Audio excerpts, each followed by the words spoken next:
மற்றும் எல்லாம் எனக்கு நீரே. பெற்ற தாயும் என் தந்தையும் ஆனவரே, மற்றும் எல்லாம் எனக்கு நீரே. வானம் பூமியும் யாவுமே மாறிடினும் நீரோ வாக்கு மாறாதவரே. வானம் பூமியும் யாவுமே மாறிடினும் நீரோ வாக்கு மாறாதவரே. ஆனந்தம் ஆனந்தமே, அல்லும் பகலிலும் பாடிடுவேன். இயேசுவே என்னை நாடுவீரே, இயேசுவே என்னை நாடுவீரே. உயர் அடைக்கலத்தில் என்னை வைத்தவரே, உந்த நாமத்தை நம்பிடுவேன். உயர் அடைக்கலத்தில் என்னை வைத்தவரே, உந்த நாமத்தை நம்பிடுவேன். உம்மை அல்லாதி பூமியில் யாரையும் நம்பி உயிருள்ள தெய்வமே நீர். உம்மை அல்லாதி பூமியில் யாரையும் நம்பி உயிருள்ள தெய்வமே நீர். ஆனந்தம் ஆனந்தமே, அல்லும் பகலிலும் பாடிடுவேன்.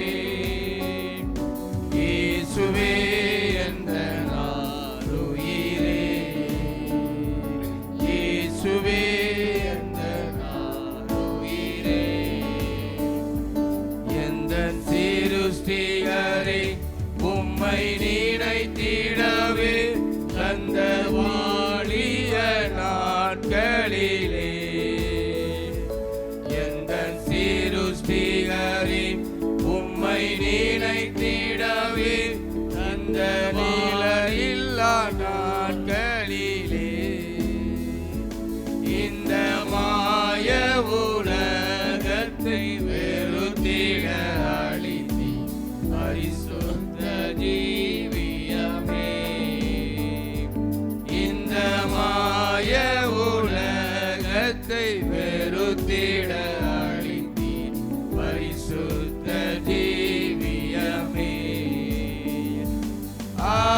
ஆனந்தம் ஆனந்தமே, அல்லும் பகலிலும் பாடிடுவேன்.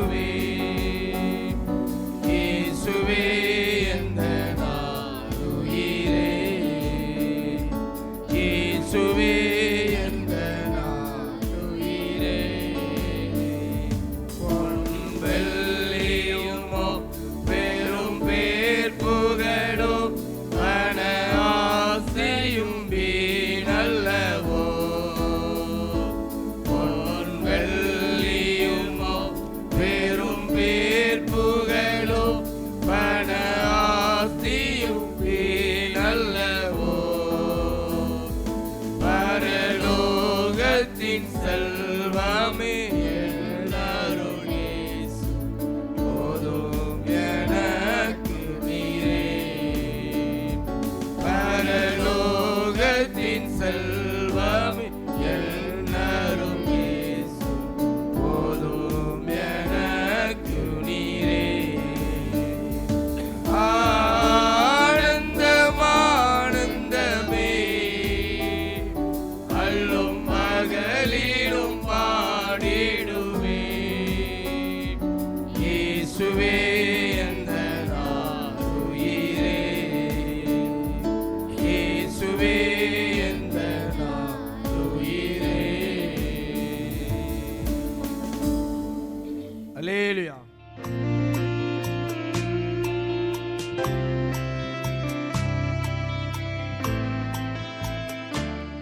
ஹல்லேலூயா. நல்ல கரங்களை உயர்த்தி எல்லாரும் சொல்லலாமா? ஹல்லேலூயா.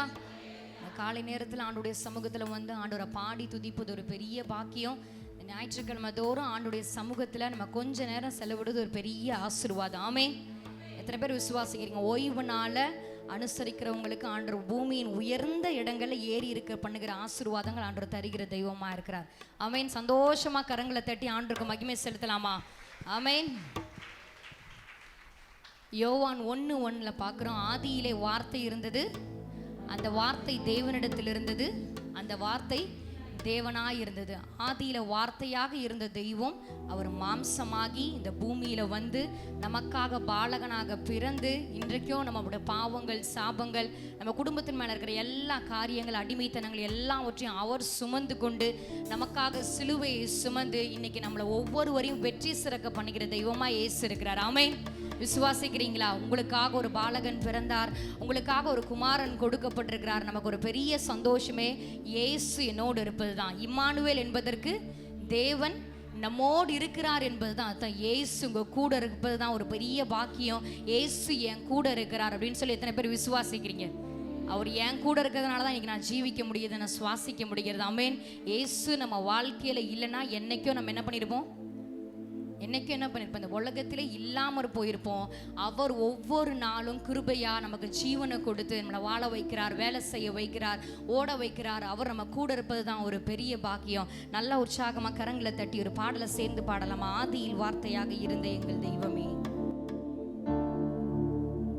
ஆதியில் வார்த்தையாக இருந்த எங்கள் இயேசுவே, மனிதனை மீட்க நீரே மண்ணில் வந்தீரே. ஆதியில் வார்த்தையாக இருந்த எங்கள் இயேசுவே, மனிதனை மீட்க நீரே மண்ணில் வந்தீரே. இருளில் ஒளியாக வந்த எங்கள் வெளிச்சமே, வழியாய் வந்த இயேசுவே. இருளில் ஒளியாக வந்த எங்கள் வெளிச்சமே, வழியாய் வந்த இயேசுவே. இயேசுவே இம்மானுவேலரே, மனிதனை மீட்க வந்த மகா பிரபுவே. இயேசுவே இம்மானுவேலரே, மனிதனை மீட்க வந்த மகா பிரபுவே. இயேசுவே இம்மானுவேலரே, மனிதனை மீட்க வந்த மகா பிரபுவே. இயேசுவே இம்மானுவேலரே, மனிதனை மீட்க வந்த மகா பிரபுவே. ஆதி வார்த்தையாக இருந்த எங்கள் இயேசுவே, மனிதனை மீட்க நீரே மண்ணில் வந்தீரே. ஆதி வார்த்தையாக இருந்த எங்கள் இயேசுவே, மனிதனை மீட்க நீரே மண்ணில் வந்தீரே. இருளில் ஒளியாக வந்த எங்கள் வெளிச்சமே, வழியாய் வந்த இயேசுவே. இருளில் ஒளியாக வந்த எங்கள் வெளிச்சமே, வழியாய் வந்த இயேசுவே. இயேசுவே இம்மானுவேலரே, மனிதனை மீட்க வந்த மகா பிரபுவே. இயேசுவே இம்மானுவேலரே, மனிதனை மீட்க வந்த மகா பிரபுவே. பொண்ணு கேட்கல, பொருளையும் கேட்கல, சொத்த கேட்கல, சம்பத்த கேட்கல,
செலுத்தி வாய்களை திறந்து, இம்மானுவேலர் என்னை மீட்க வந்த தெய்வம், பாவத்திலிருந்தும் சாபத்திலிருந்தும் எங்களை மீட்க வந்த தெய்வம் இயேசு ஒருவர் மாத்திரம்தான். இன்னும் முழுபலத்தோட கரங்களை தட்டி ஆண்டவருக்கு மகிமை செலுத்தி அப்படியே வாய்களை திறந்து ஆண்டவருக்கு நன்றி செலுத்துவோமா? அப்பா, எங்களை மீட்க வந்த தெய்வம், எங்களை மீட்க வந்த தெய்வம் இயேசு ஒருவர் மாத்திரம்தான். ஆமென், ஆமென், ஹல்லேலூயா, ஹல்லேலூயா. எத்தனை பேர் சந்தோஷமா பாடுனீங்க? இம்மானுவேல் என் கூட இருக்கிறார்னு சொல்லி சந்தோஷமா பாடினவங்க நல்ல கரங்களை உயர்த்தி ஆமென், ஹல்லேலூயா.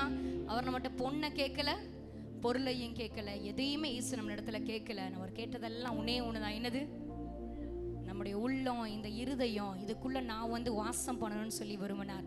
இயேசு எங்கெல்லாம் வருகிறாரோ அங்க மிகுந்த சந்தோஷம் உண்டாகும். ஆமென், ஆமென். என்றும் ஆனந்தம் என் இயேசு தருகிறார். ஒவ்வொரு நாள் ஆண்டவரை துதிக்க துதிக்க துதிக்க இந்த ஆராதனை நேரத்தில் ஆண்டோடைய சமூகத்தில் உட்கார்ந்துருக்கிறோம். அப்படியே கண்களை மூடி பாடல் நேரத்திலேயே ஆண்டோடைய சமூகத்துக்கு நேரம், ஆண்டோடைய பிரசனத்துக்குள்ள கடந்து வந்தப்பா உங்களை துதிக்க எனக்கு கிருபை தாங்க, இன்னும் இன்னும் இன்னும் இன்னும் துதிக்க எங்களுக்கு கிருபை தாங்கன்னு சொல்லி இன்னொரு பாடலை சேர்ந்து பாடலாம். என்றும் ஆனந்தம் என் இயேசு தருகிறார், நான் துதிப்பேன் துதிப்பேன் துதித்து கொண்டே இருப்பேன்னு சொல்லி. என்றும் ஆனந்தம் என் இயேசு தருகிறார். பாடலாமா? என்றும் ஆனந்தம் என் இயேசு தருகிறார், என்றும் ஆனந்தம். நல்ல கை தட்டி இயேசு தருகிறார். சின்ன பிள்ளைங்களா கை தட்டி பாடலாமா? என்றும் ஆனந்தம் ஆமென். என் இயேசு தருகிறார். துதிப்பேன்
பார்த்து துதிக்கலாமா? துதிகளின் மத்தியில வாசம் செய்கிற தெய்வம் இஸ்ரவேலின் தேவனாகிய கர்த்தர் ஒரு துதிகளின் மத்தியில வாசம் செய்கிறவரா இருக்கிறார். நம்ம சிந்தனைகள் எல்லாம் வச்சு ஆண்டவருக்கு நேரா கொண்டு வந்தப்பா, உம்மை நான் துதிப்பேன் துதிப்பேன் துதிப்பேன் துதிப்பேன் துதிப்பேன் துதிப்பேன். எல்லாரும் ஒருமுகமாயே நான் இன்னும் துதிப்பேன், நான் இன்னும் ஆண்டவரை உயர்த்துவேன், இன்னும் நான் மகிமை செலுத்துவேன், இன்னும் இன்னும் இன்னும் கனத்தை நான் கொடுப்பேன்னு சொல்லி எல்லாரும் ஒரு விசை நல்ல கரங்களை தட்டி ஆவியில நிரம்பி ஆண்டவரை துதிக்கலாமா? அவர் சர்வ வல்லமையுள்ள தெய்வம். இயேசுவை உயர்த்தி இயேசுவை உயர்த்தி ஆமென். உன்னதமானவரின் மறைவில் இருக்கிறவன் சர்வ வல்லவருடைய நிழலில் தங்குவான். அவர் ஒவ்வொரு நாளும் தம்முடைய நிழல்ல வைத்து நம்மளை பாதுகாக்கிற தெய்வம், நம்மை நடத்துகிற தெய்வம். வெள்ளம் போன்ற பிரச்சனைகள் வந்தாலும் ஆவியானவர் நமக்காக ஜெயக்கொடி ஏற்றுகிற தெய்வம். விசுவாசிக்கிறவங்கள நல்ல கரங்களை தட்டி ஒரு நிமிடம் ஆண்டவருக்கு மகிமை செலுத்தி ஆண்டவரை துதித்து துதித்து துதித்து இயேசுவே உம்மை நாங்கள் உயர்த்தி உயர்த்தி உயர்த்தி மகிழ்கிறோம், உம்மை நாங்கள் உயர்த்துகிறோம், உம்மை நாங்கள் உயர்த்துகிறோம். ரெண்டு கரங்களை உயர்த்தி ரெண்டு கரங்களை உயர்த்தி எல்லாரும் வானத்துக்கு நேர கரங்களை உயர்த்தி அப்பா அமே நான் துதிப்பேன் ராஜா துதிப்பேன் துதிப்பேன் துதித்து கொண்டே இருப்பேன் உம்மை துதிப்பேன். சத்தமா சொல்லுவாமா? துதிப்பேன் துதிப்பேன் துதிப்பேன் துதித்து கொண்டே இன்னும் சத்தத்தோடு உம்மை துதிப்பேன் துதித்து கொண்டே கரங்களை உயர்த்தி அல்லேலூயா ஆனந்தமே அல்லேலூயா ஆனந்தமே அல்லேலூயா ஆனந்தமே அல்லேலூயா ஆனந்தமே அல்லேலூயா அல்லேலூயா ஆனந்தமே அல்லேலூயா ஆனந்தமே அல்லேலூயா கரங்களை உயர்த்தி இயேசுவே அல்லேலூயா ஆனந்தமே. துதிப்பேன் துதிப்பேன் துதித்துக் கொண்டே இருப்பேன். அப்படியே கர்த்தரை துதிப்போம். ஆண்டவரே நீர் பெரியவர், நீர் உயர்ந்தவர் என்று அவருடைய நாமத்தை சொல்லி அப்படியே உயர்த்துவோமா?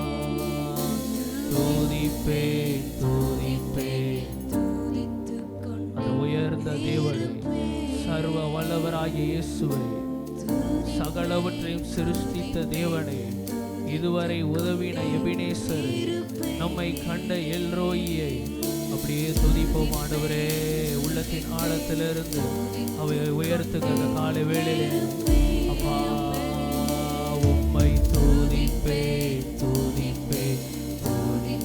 அவர் நம்ம மத்தியிலே அசைவாடுகிற தெய்வமாயிருக்கிறார், நம்மை நிரப்புகிற தெய்வமாயிருக்கிறார், நம்முடைய தேவைகளை சந்திக்கிறவராயிருக்கிறார்.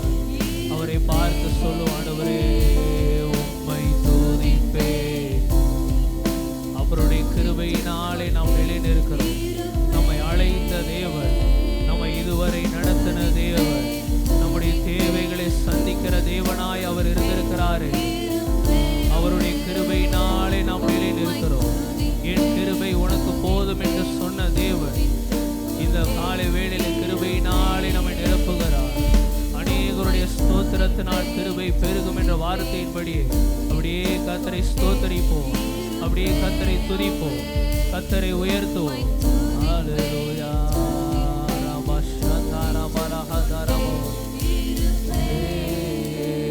அப்படியே கர்த்தரை ஸ்தோத்தரிங்க. ஹல்லேலூயா ஸ்தோத்திரம் ஸ்தோத்திரம் ஸ்தோத்திரம். ஹல்லேலூயா ஹல்லேலூயா ஹல்லேலூயா. தகப்பனே உமக்கு ஸ்தோத்திரம் ஸ்தோத்திரம் ஸ்தோத்திரம் ஸ்தோத்திரம். எல்லாரும் அப்படியே ஸ்தோத்தரிப்போமா கர்த்தரை.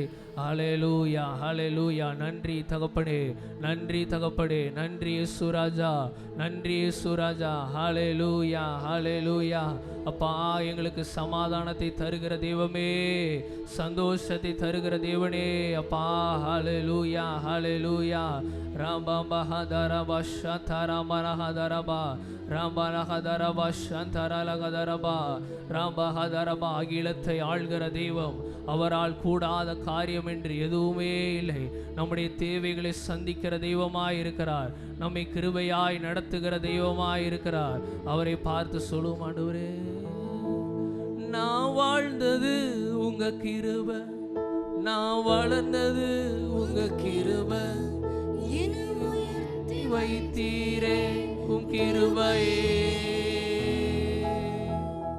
நான் வாழ்ந்தது உங்க கிருபை, நான் வளர்ந்தது உங்க கிருபை, என்னை உயர்த்தி வைத்தீரே உம் கிருபையே. நான் வாழ்ந்தது,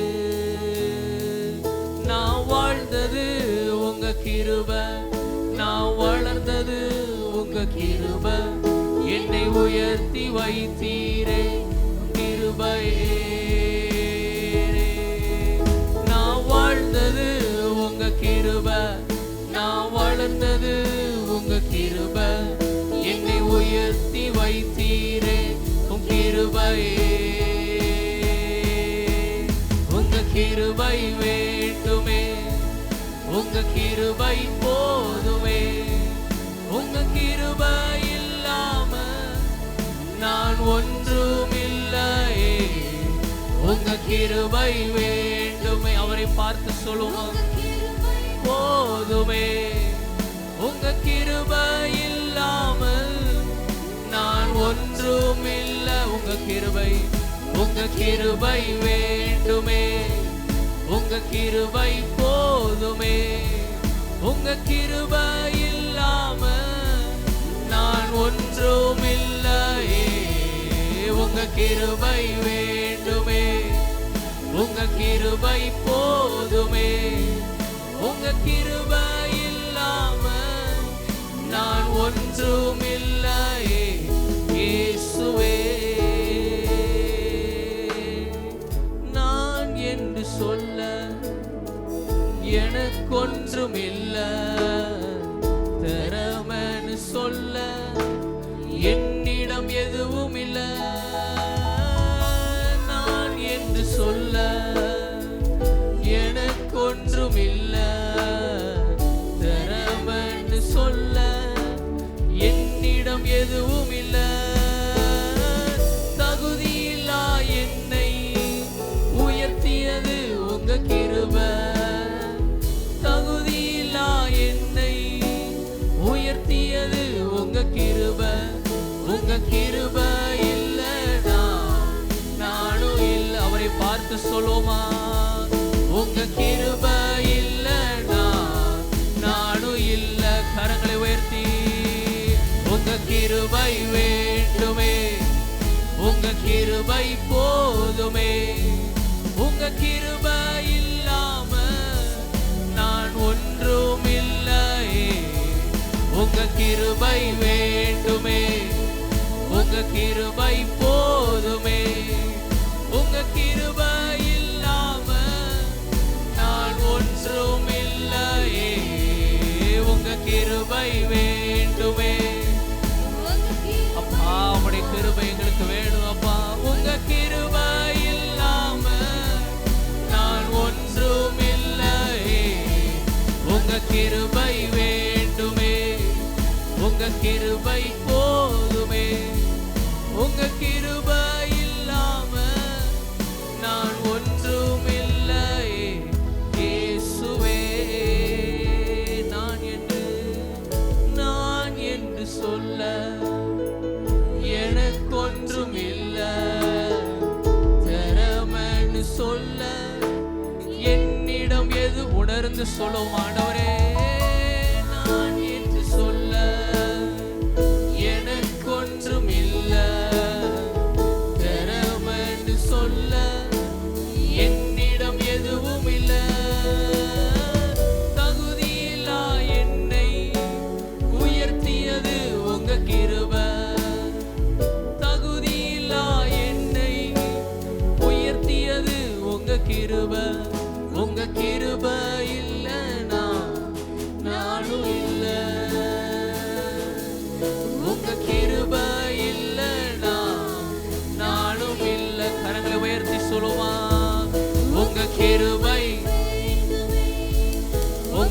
கிருபை, உங்க கிருபை இல்லாம நான் ஒன்றும் இல்லையே. உங்க கிருபை வேண்டுமே, உங்க கிருபை போதுமே. உங்க கிருபை இல்லாமல் நான் ஒன்றும் இல்லை. மறுபடியும் சொல்லுவோம், உங்க கிருபை வேண்டுமே, உங்க கிருபை போதுமே. உங்க கிருபை இல்லாம நான் ஒண்ணுமே இல்லப்பா. உங்க கிருபை வேண்டுமே, உங்க கிருபை போதுமே. உங்க கிருபை இல்லாம நான் ஒன்றும் இல்லை. இயேசுவே என்னை அழைத்தவரே, என்னை தொட்டவரே, நீர் இல்லாமல் நான் இல்லையே. என்னை அழைத்தவரே, என்னை தொட்டவரே, நீர் இல்லாமல் நான். மறுபடியும் சொல்ல, என்னை அழைத்தவரே, என்னை அழைத்தவரே, என்னை தொட்டவரே, நீர் இல்லாம நீங்க இல்லாம நான் இல்ல ஆண்டவரே. என்னை அழைத்தவரே, என்னை தொட்டவரே, நீர் இல்லாமல் நான் இல்லையே. நான் வாழ்ந்தது உங்க கிருபை, நான் வளர்ந்தது உங்க கிருபை. என்னை உயர்த்தி வைத்தீரே உம் கிருபையே. நான் வாழ்ந்தது உங்க கிருபை, நான் வளர்ந்தது உங்க கிருபை. என்னை உயர்த்தி வைத்தீரே உம் கிருபையே. உங்க கிருபை வேண்டுமே, உங்க கிருபை போதுமே. உங்க கிருபை இல்லாம நான் ஒன்றும் இல்லையே. உங்க கிருபை வேண்டுமே, உங்க கிருபை போதும். எல்லாரும் சொல்லும், ஆண்டவரே நான் ஒன்றும் இல்ல. உங்க கிருபை, உங்க கிருபை வேண்டுமே, உங்க கிருபை போதுமே. உங்க கிருபை இல்லாம நான் ஒன்றும் இல்லையே. உங்க கிருபை வேண்டுமே, உங்க கிருபை போதுமே. உங்க கிருபை இல்லாம நான் ஒன்றும் இல்லையே. இயேசுவே. அப்படியே கொஞ்ச நேரமாக எழும்பி நின்று கிருபையை தருகிற தேவனை பார்த்து அவரை பார்த்து சொல்லும், ஆண்டவரே பராக்கிரமம் நிறைந்த தேவன் ஆண்டவரே, அப்பா உம்மால் ஆகாதது எதுவும் இல்லை தகப்படே. நீர் சகலத்தையும் செய்ய வல்லவர், நீர் செய்ய நினைத்தது தடைபடாது என்று அறிந்திருக்கிறேன் என்று யோபு சொன்னது போல அப்பா நாங்களும் சொல்லுகிறோம், நீர் சகலத்தையும் செய்ய வல்லவர். அந்த தேவாதி தேவனை பார்த்து சொல்லுவோம், ஆண்டவரே அப்பா உம்முடைய கிருபை பெரியது. ஆண்டவரே சொல்லுங்க, ஆண்டவரே உம்முடைய கிருபை பெரியது அப்பா. உம்முடைய கிருபையினால தான் நாங்கள் நிலைநிற்கிறோம் ஆண்டவரே. அப்பா தனிமையிலே நாங்கள் அழுத போது எங்களை தேய்ச்சிற யாருமே இல்லை ஆண்டவரே. தள்ளாடி நடந்த நேரத்தில் நீங்கள் தான் உம்முடைய கிருபையினால் எங்களை தாங்கி நடத்துனீங்க தகப்பனே. உமக்கே நன்றி அப்பா, உமக்கே நன்றி அப்பா, உமக்கே நன்றி தகப்பனே. பரலோக தேவனே பராக்கிரமம் உள்ளவரே, பரலோக தேவனே பராக்கிரமம் உள்ளவரே, அகிலத்தை ஆள்பவரே, உம்மாலாகாதது எதுவும் இல்லை. இந்த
எதுவும் இல்லை. யெகோவா ராஃபா, யெகோவா ராஃபா, சுகம் தந்த தெய்வமே. யெகோவா ராஃபா, சுகம் தந்த சுகம் தருகிற தெய்வமாக இருக்கிறார். யெகோவா ராஃபா, சுகம் தந்த தெய்வமே. யெகோவா ராஃபா, சுகம் தந்த தெய்வமே. உயர்த்துகிறோ, வாழ்த்துகிறோ, வணங்குகிறோ, உம்மை உயர்த்துகிறோ, வாழ்த்துகிறோ, வணங்குகிறோ, உம்மை உயர்த்துகிறோ, வாழ்த்துகிறோ, வணங்குகிறோ, உம்மை உயர்த்துகிறோ, வாழ்த்துகிறோ, வணங்குகிறோ. யெகோவா, யெகோவா நிசியே, வெற்றி தந்த தெய்வமே. யெகோவா நிசியே, வெற்றி தந்த, பாவத்திலிருந்து நமக்கு வெற்றியை தருகிறார். உலக காரியங்களில் நமக்கு வெற்றியை தருகிறார். நிசியே, வெற்றி தந்த தெய்வமே. யெகோவா நிசியே, வெற்றி தந்த தெய்வமே. கரங்களை உயர்த்தி சொல்வோம். உம்மை உயர்த்துகிறோம், வாழ்த்துகிறோம், இயேசு ராஜாவே. உயர்த்துகிறோம், வாழ்த்துகிறோம், வணங்குகிறோம், உம்மை உயர்த்துகிறோம். பார்த்து சொல்லும் ஆண்டவரே, உம்மை நாங்கள் வணங்குகிறோம் ஆண்டவரே. உம்மை உயர்த்துகிறோம், வாழ்த்துகிறோம், வணங்குகிறோம். எங்கள் மத்தியில் உலாவிடும், எங்களோடென்றும் வாசம் செய்யும். எங்கள் மத்தியில் உலாவிடும், எங்களோடென்றும் வாசம் செய்யும்.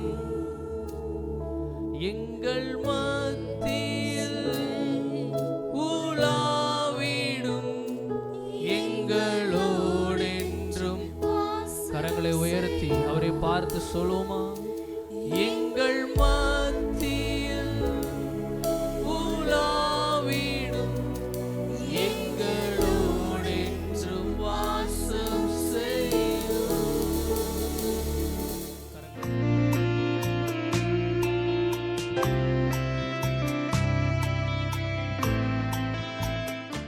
இந்த நாளின் செய்தியின் தலைப்பு, உயர்த்தினவர்களே கைவிடுவார்கள். ஹெட்டிங் எப்படி இருக்கு? உயர்த்தினவர்களே கைவிடுவார்கள். இன்னொரு பேரும் கூட போடலாம், ஆனால் அது காமன் நேம் ஆயிரும். கைவிடாத தேவன். கைவிடாத தேவன் அப்படின்னா பைபிளில் நிறைய நம்ம எடுத்துக்கொள்ளலாம். என்ன ஆண்டவர் கைவிடலை அப்படின்னு எடுத்துக்கொள்ளலாம். ஆனால் இப்போ நம்ம எப்படி சிந்திக்க போகிறோம் அப்படின்னா, என்ன யார் யாரெல்லாம் உயர்த்தினாங்களோ, யார் யாரெல்லாம் என்னை தூக்கி வச்சு ஆடினாங்களோ, அல்லது யார் யாரெல்லாம் எனக்கு மரியாதை கொடுத்தாங்களோ, யார் யாரெல்லாம் என்னை போற்றி புகழ்ந்தாங்களோ, அவங்க என்ன செஞ்சிருவாங்க? கை விட்டுருவாங்க. நம்ம தமிழில் நம்ம விளங்கும்படி சொன்னால் நம்ம காலை என்ன செஞ்சிருவாங்க, வாரிடுவாங்க. இதுதான் மனுஷனுடைய ஒரு காரியம். மனுஷன் மாறுகிறவன். மனுஷன் எப்போவுமே நிலையாக இருக்க மாட்டான். காலையில் ஒரு மாதிரி இருப்பான், சாயங்காலம் ஒரு மாதிரி இருப்பான். சாப்பாடு நல்லா இருந்ததுன்னா ஒரு மாதிரி இருப்பான், பட்டினியாக இருந்தால் ஒரு மாதிரி இருப்பாங்க. அல்லது பணம் நல்லா இருந்தால் ஒரு மாதிரி இருப்பாங்க, பணம் இல்லைன்னா ஒரு மாதிரி இருப்பாங்க. வியாதி வந்தால் ஒரு மாதிரி இருப்பாங்க, நல்ல ஆரோக்கியம் இருந்தால் ஒரு மாதிரி இருப்பாங்க. அப்போ மனுஷன் நேரத்துக்கு நேரம் சமயத்துக்கு சமயம் என்ன செய்து கொண்டே இருப்பான், மாறிக்கொண்டே இருப்பான். ஆனால் நம்முடைய தேவனாகிய கர்த்தர் அப்படி அல்ல. அவர் மாறாதவர் மாத்திரமல்ல, நம்மை கைவிடாத தேவன். ஹல்லேலூயா, பிரைஸ் தி லார்ட். உயர்த்தினவர்களே என்ன செய்வாங்க, நம்ம கைவிடுவாங்க. இதில் ஒரு 5-6 பாயிண்ட் பார்க்க போகிறோம். ஃபஸ்ட்டு பாயிண்ட் அதில் எப்படி நான் சொல்லுவேன் அப்படின்னா, முதலாவதாக அவர்கள் நம்ம என்ன செய்தார்கள், உயர்த்தினார்கள். ரெண்டாவது, உயர்த்தினவர்களை என்ன செய்தார்கள், கைவிட்டார்கள். மூன்றாவது, தேவன் என்ன செய்தார். இந்த 3 காரியத்தையும் ஒவ்வொரு டாப்பிக்கில் சப் டாப்பிக்கில் நம்ம பார்க்க போகிறோம். முதலாவதாக எப்படி பார்க்க போகிறோம், எப்படி உயர்த்தினாங்க. ரெண்டாவதாக, உயர்த்தினவங்களே எப்படி கைவிட்டாங்க அல்லது காலை வாரி விட்டாங்க. மூன்றாவது, தேவனாகிய கர்த்தர் என்ன செய்தார். இதில் என்ன கற்றுக்கொள்ள போகிறேன்னா, மனுஷன் இப்படித்தான் இருப்பான். மனுஷனை குறித்து நம்ம ரொம்ப பெருசாக நினைக்க வேண்டாம். இன்றைக்கி நம்ம கூட இருக்கிறவங்க நாளைக்கு நம்ம கூட இருப்பாங்கன்னு என்ன செய்ய முடியாது, சொல்ல முடியாது. ஏன்னா மனிதன் தான் அவன் தேவன் அல்ல. ஆனால் தேவன் எப்படி இருக்கிறார், மனிதர்கள் நம்மை உயர்த்தலாம் அல்லது என்ன செய்யலாம், தூற்றலாம், அல்லது நம்ம கைவிடலாம், அல்லது நம்ம காலவாரி விடலாம். ஆனால் தேவன் என்ன செய்தார் என்பதை குறித்து இந்த நாளில் என்ன செய்ய போகிறோம், நாம் சிந்திக்க போகிறோம். வாசிப்போம். ஆதியாகமம் 39ஆம் அதிகாரம். நானே வாசிக்கிறேன், 1-6 வரைக்கும். யோசேப்பு எகிப்துக்கு கொண்டு போகப்பட்டான். பார்வோனுடைய பிரதானியும் தலையாரிகளுக்கு அதிபதியுமாகிய போத்திப்பார் என்னும் எகிப்து தேசத்தான் அவனை அவ்விடத்திற்கு கொண்டு வந்த இஸ்மவேலிடத்தில் விலைக்கு வாங்கினான். கர்த்தர் யோசேப்போடே இருந்தார். அவன் காரிய சித்தி உள்ளவனானான். அவன் எகிப்தனாகிய தன் எஜமானுடைய வீட்டிலே இருந்தான். கர்த்தர் அவனோடே இருக்கிறார் என்றும் அவன் செய்கிற யாவையும் கர்த்தர் வாய்க்க பண்ணுகிறார் என்றும் அவன் எஜமான் கண்டு யோசேப்பினிடத்தில் தயவு வைத்து அவனை தனக்கு ஊழியக்காரனும் தன் வீட்டுக்கு விசாரணைக்காரனுமாக்கி தனக்கு உண்டான யாவற்றையும் அவன் கையில் ஒப்புவித்தான். அவனை தன் வீட்டுக்கும் தனக்கு உண்டான எல்லாவற்றிற்கும் விசாரணைக்காரனாக்கினது முதற்கொண்டு கர்த்தர் யோசேப்பின் நிமித்தம் அந்த எகிப்தின் வீட்டை ஆசீர்வதித்தார். வீட்டிலும் வெளியிலும் அவனுக்கு உண்டானவைகள் எல்லாவற்றிலும் கர்த்தருடைய ஆசீர்வாதம் இருந்தது. ஆகையால் அவன் தனக்கு உண்டானதெல்லாம் யோசேப்பின் கையிலே ஒப்பு கொடுத்து விட்டு தான் புசிக்கிற போஜனம் தவிர தன்னிடத்தில் இருந்த மற்றொன்றை குறித்தும் விசாரியாதிருந்தான். ஹல்லேலூயா, பிரைஸ் தி லார்ட். இதுதான் யோசேப்பினுடைய எதை குறித்து பார்க்கிறோம், அந்த போத்திப்பார் எந்த அளவு அவரை உயர்த்தினார் என்பதை குறித்து நாம் பார்க்கிறோம். முதலாவதாக 3ஆம் வசனத்தில் கர்த்தர் அவனோடு இருக்கிறார், வாய்க்க பண்ணுறான் எஜமான் கண்டு. 4ஆம் வசனத்தில் அவருடைய உயர்வு வருகிறது. என்ன உயர்வு, யோசேப்பினிடத்தில் என்ன வைக்கிறாராம், தயவு வைக்கிறார். என்ன வைக்கிறார், தயவு வைக்கிறார். ரெண்டாவது, அவனை தனக்கு ஊழியக்காரனாக மாற்றுகிறார். இதில் நம்ம சாதாரணமாக படிச்சுட்டு போயிடுவோம், அவ்வளோதானே. ஊழியக்காரனாக மாற்றினா என்ன பெரிய பிரச்சனையா? ஊழியக்காரனாக மாற்றுறதுனா என்னது, வேலைக்காரனாக மாற்றுறதுனா? சரி, நானே சொல்லிடுறேன். பிரைஸ் எல்லாம் சொன்னோன்னு புரிஞ்சிருப்பீங்க, ஏற்கனவே இங்கே புரிஞ்சிருப்பீங்க. சரி, யோசேப்பை அடிமையாக வாங்குகிறார். போத்திப்பார் வீட்டுக்கு அவர் வரும்போது அடிமையாக வந்தார்.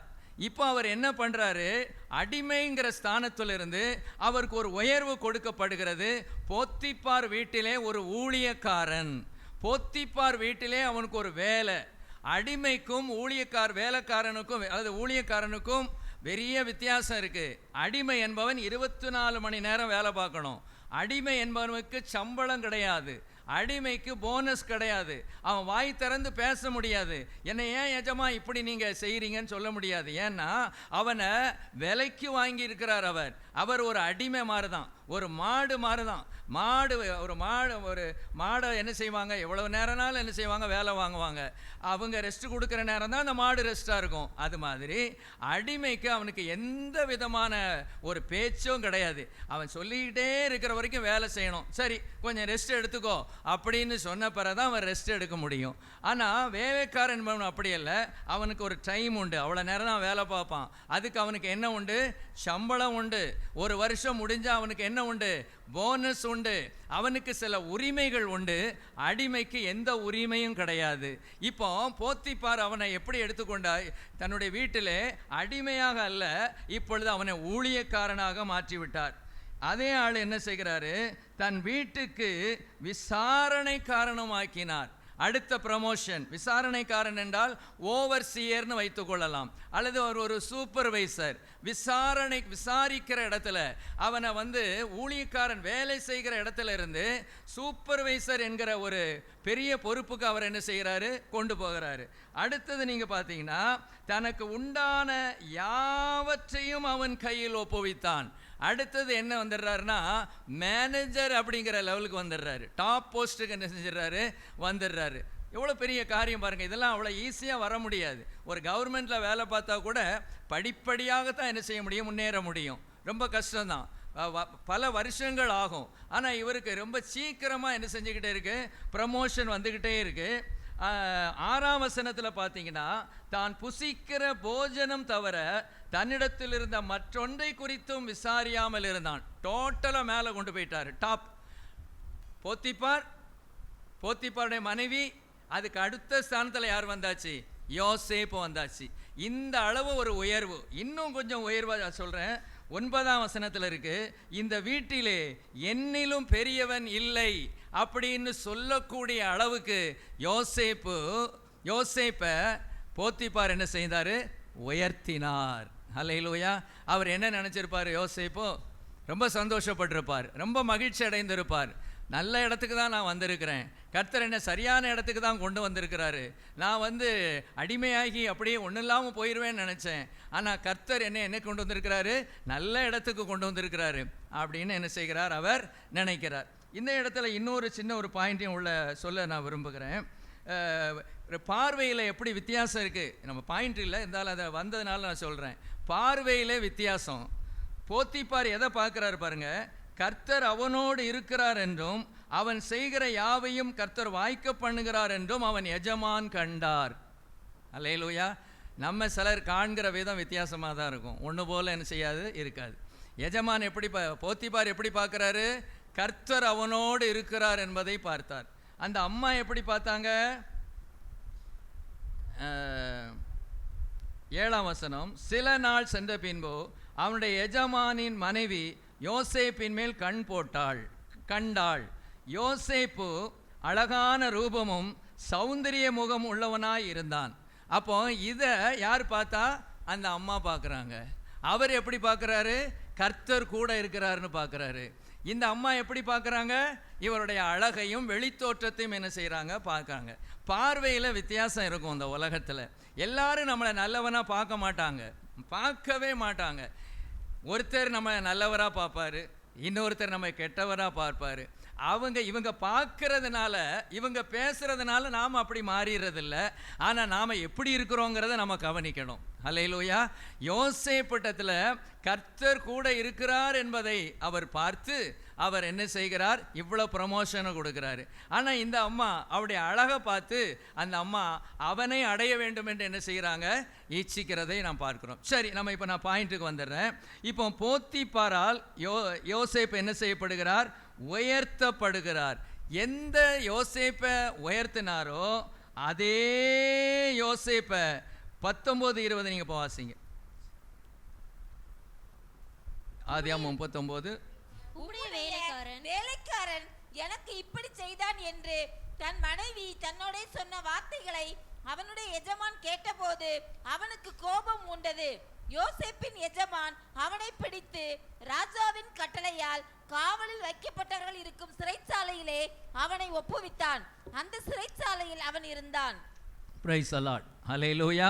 Price the lord. இந்த சம்பவம்லாம் நமக்கு நல்லாவே தெரியும். அந்த தவறு அங்கே ஒரு பெரிய காரியமே நடக்குது.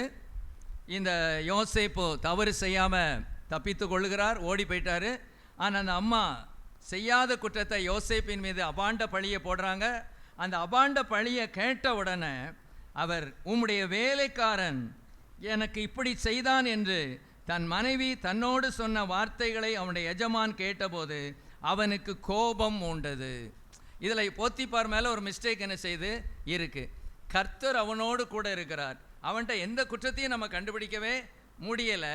ஆனால் இப்படி நம்ம மனைவி இப்படி சொல்கிறா, நம்ம கொஞ்சம் விசாரிப்போமே அப்படின்னு என்ன செய்யலை, விசாரிக்கவே இல்லை. ஹல்லேலூயா, ஸ்தோத்திரம்.